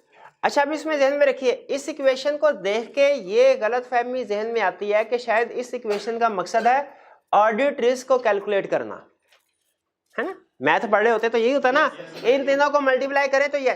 इस इक्वेशन का मतलब ऑडिट रिस्क को कैलकुलेट करना नहीं है, क्योंकि ऑडिट रिस्क हमें हर क्लाइंट का पहले से पता होता है, तकरीबन 5%। रीजनेबल इंश्योरेंस में 95% इंश्योरेंस लेते हैं ना, तो जिसकी इंश्योरेंस नहीं लेते वो क्या होता है? ऑडिट। तो ऑडिट रिस्क तकरीबन 5% फिक्स होता है हर क्लाइंट का। 5 रिस्क उससे कम कर सकते हैं 5% से कम। तो इसका मतलब ये हुआ, अगर हमें स्टार्ट में ही पता है हमारी एंगेजमेंट का ऑडिट रिस्क कितना है, 5% है, तो इस इक्वेशन का मकसद ऑडिट रिस्क कैलकुलेट करना नहीं है, इसका मकसद है डिटेक्शन रिस्क कैलकुलेट करना। ठीक है, इनहेरेंट रिस्क हम असेस करते हैं, कंट्रोल रिस्क असेस करते हैं, डिटेक्शन रिस्क कैलकुलेट करते हैं। अच्छा, पहला क्वेश्चन मेरा, इस ऑडिट रिस्क मॉडल का मकसद क्या है? डिटेक्शन रिस्क कैलकुलेट करना। दूसरा सवाल, डिटेक्शन रिस्क कैलकुलेट करने का मकसद क्या है? प्रोसीजर डिसाइड करना। अब जैसे देखिए, ये मैंने कोशिश की है आपको कंप्लीट पिक्चर आपके सामने आ जाए। फर्ज कीजिए एरिया ए है, ये हम ऑडिट रिस्क मॉडल हर क्लाइंट पे और हर एरिया पे अप्लाई करते हैं। एरिया ए सेल्स, आप फौरन सेल्स पे सब्सटेंटिव प्रोसेस परफॉर्म करना शुरू कर देंगे कि पहले रिस्क असेसमेंट करेंगे? रिस्क असेसमेंट 2 तरह से हो सकती है, अंडरस्टैंडिंग ऑफ एंटिटी से भी, अंडरस्टैंडिंग ऑफ इंटरनल कंट्रोल से भी। अंडरस्टैंडिंग ऑफ एंटिटी से जो रिस्क असेस होता है उसे क्या कहते हैं? आपने अंडरस्टैंडिंग, आपने कहा इसमें सेल्स की ट्रांजैक्शन क्रिटिकल होती हैं, आपने कहा इनहेरेंट रिस्क होगा 60%। इनहेरेंट रिस्क क्या होगा? पहले ज़बानी कलामी आपसे कहता था ना मैं, रिस्क ज्यादा प्रोसीजर ज्यादा, रिस्क कम प्रोसीजर कम, कंट्रोल स्ट्रांग है तो टेस्ट ऑफ कंट्रोल परफॉर्म करने, कंट्रोल वीक है तो नहीं करने। आज इसी चीज को मैं इस इक्वेशन के जरिए से साबित करने जा रहा हूं। कंक्लूजन यही होगा जो आप ऑलरेडी सीख चुके हैं, लेकिन इस इक्वेशन के जरिए से साबित कर रहा हूं।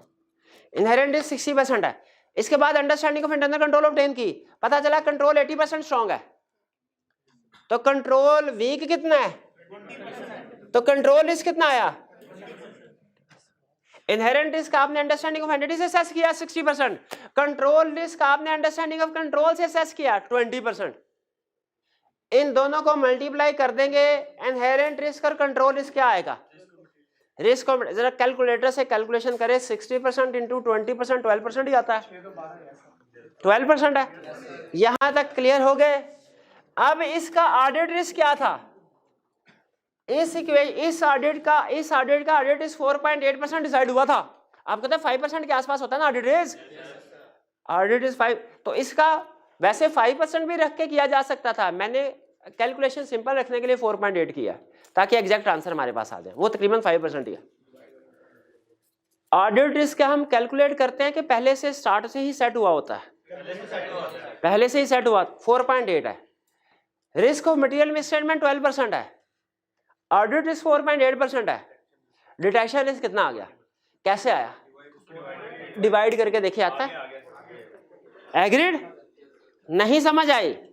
आपने कैलकुलेशन ही नहीं की, समझ कैसे आ सकती है? समझ कैसे आ सकती है? कैलकुलेशन करें, शाबाश। फिर से करते हैं।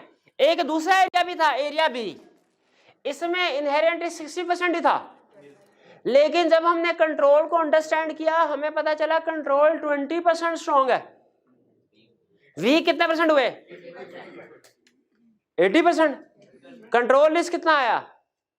ये क्वेश्चन में दिया होगा उसने, ये हमने इंटरनल कंट्रोल को अंडरस्टैंड करके असेस करते हैं, ये बिल्कुल जजमेंट पे बेस करता है। लेकिन एग्जाम क्वेश्चन में अगर वो टेस्ट करेगा इस ऑडिट रिस्क मॉड्यूल को तो आपको देगा। कंट्रोल रिस्क कितना आया? रिस्क ऑफ मटेरियल मिसस्टेटमेंट कितना है? कैलकुलेशन करके देखे 48। अच्छा, और ऑडिट रिस्क का मतलब 4.8% सेट हुआ है। डिटेक्शन रिस्क कितना आया? 10%।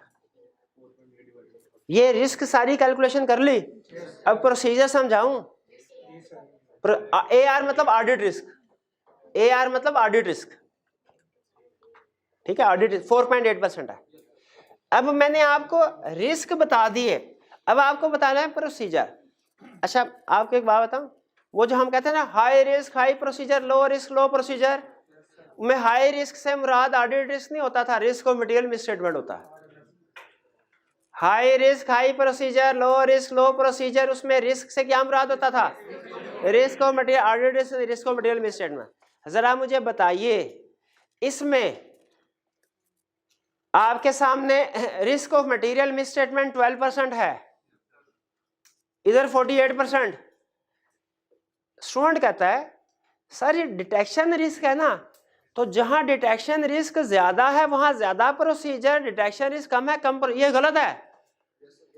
High risk high procedure, low risk low procedure में रिस्क से मुराद क्या थी?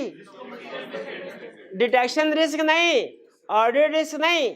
यहां पे देखिए एरिया ए में सब्सटेंटिव प्रोसीजर ज्यादा परफॉर्म होने हैं कि बी में? बी में। क्यों? बी में तो डिटेक्शन रिस्क कम है,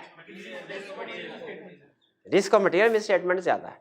तो रिस्क ऑफ, तो इसमें एरिया ए में रिस्क ऑफ मटेरियल मिसस्टेटमेंट कम है, हमारे सब्सटेंटिव प्रोसीजर कम है। देखें, reduce substantive procedure, reduce substantive procedure. अब इसको आप रिस्क ऑफ मटेरियल मिसस्टेटमेंट से भी लिंक कर सकते हैं, इसको डिटेक्शन रिस्क से भी। इसको डिटेक्शन रिस्क 40% का मतलब यह है कि डिटेक्शन हमारा गलती का, डिटेक्शन रिस्क होता है गलती का चांस, हमारा गलती का चांस 40% तक हो सकता है। रिस्क ऑफ मटेरियल मिसस्टेटमेंट के साथ सब्सटेंटिव प्रोसीजर का लिंक समझ आ गया? अब मैं डिटेक्शन रिस्क के साथ समझा रहा हूं, क्योंकि डिटेक्शन रिस्क में डिटेक्शन रिस्क का मतलब समझिए गलती का। अगर मैं आपसे कहूं आपके पास 5 गलतियों के चांस, कल टेस्ट है, क्विज है, आपके पास 5 गलतियों के चांस है, इनको कहा आपके पास 1 गलती का चांस है, बताइए किसने ज्यादा मेहनत करनी है? डिटेक्शन रिस्क क्या है? गलती का चांस। अगर हमारे पास 10% है गलती का चांस, हम सिर्फ 10% गलतियां कर सकते हैं, हमारे प्रोसीजर हमारी तैयारी क्या होगी? ज्यादा एक्सटेंसिव। और अगर हमारे पास गलती का चांस है 40% तक गलतियां कर सकते हैं, इजाजत है, तो तैयारी कम, रिड्यूस सब्सटेंटिव प्रोसीजर। ठीक है, तो मुझे बताएं, हाँ इनवर्स रिलेशनशिप कह सकते हैं। रिस्क ऑफ मटेरियल मिसस्टेटमेंट और सब्सटेंटिव प्रोसीजर का डायरेक्ट रिलेशनशिप है, डिटेक्शन रिस्क और सब्सटेंटिव प्रोसीजर का इन्वर्स रिस्क। अगर आपने लॉजिक याद नहीं करनी, जुगाड़ लगानी है, तो ये बेहतरीन सेंटेंस है। क्या भला? रिस्क और मटेरियल मिसस्टेटमेंट और सब्सटेंटिव प्रोसीजर का डायरेक्ट रिलेशनशिप, डिटेक्शन रिस्क और सब्सटेंटिव प्रोसीजर का इन्वर्स। अच्छा अब जरा बताइए, आखिरी सवाल, आपके पूरे ऑडिट का इम्तिहान है, पूरे ऑडिट का इम्तिहान। ये आपके सामने सारा टेबल है। आप बता सकते हैं किस एरिया में टेस्ट ऑफ कंट्रोल ज्यादा परफॉर्म होंगे, किस में कम?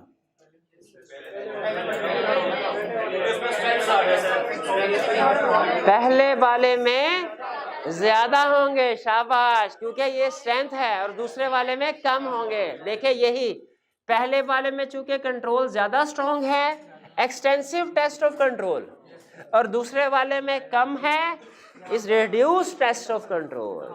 तो अब मुझे बताइए, क्या ऑडिट रिस्क अगर इक्वेशन की शक्ल में आपको दिया जाए, नंबर्स की शक्ल में दिया जाए, तो आप इसके नंबर से अपनी ऑडिट अप्रोच डिसाइड कर सकते हैं कि किस केस में ज्यादा सब्सटेंटिव प्रोसीजर, किस में कम, किस में ज्यादा टेस्ट ऑफ कंट्रोल, किस में कम। वैसे तो हमने इंग्लिश में पहले ही सीखा हुआ था, कंट्रोल स्ट्रांग है तो टेस्ट ऑफ कंट्रोल, अब सिर्फ हमने उसे परसेंटेज में कन्वर्ट करके सीख लिया। कंसेप्ट वही है, समझाने का तरीका क्या डिफरेंट है। क्लियर हुई बात? और आखिरी कंसेप्ट बताइए, ओपिनियन एक्सप्रेस करने से पहले सबसे अहम कौन सी दो चीजें देखते हैं? मिसस्टेटमेंट, स्कोप लिमिटेशन, और अगर है तो, लेकिन प्रैक्टिकली इसके अलावा भी कुछ चीजों को कंसीडर करते हैं, इनका आपने रट्टा लगा लेना।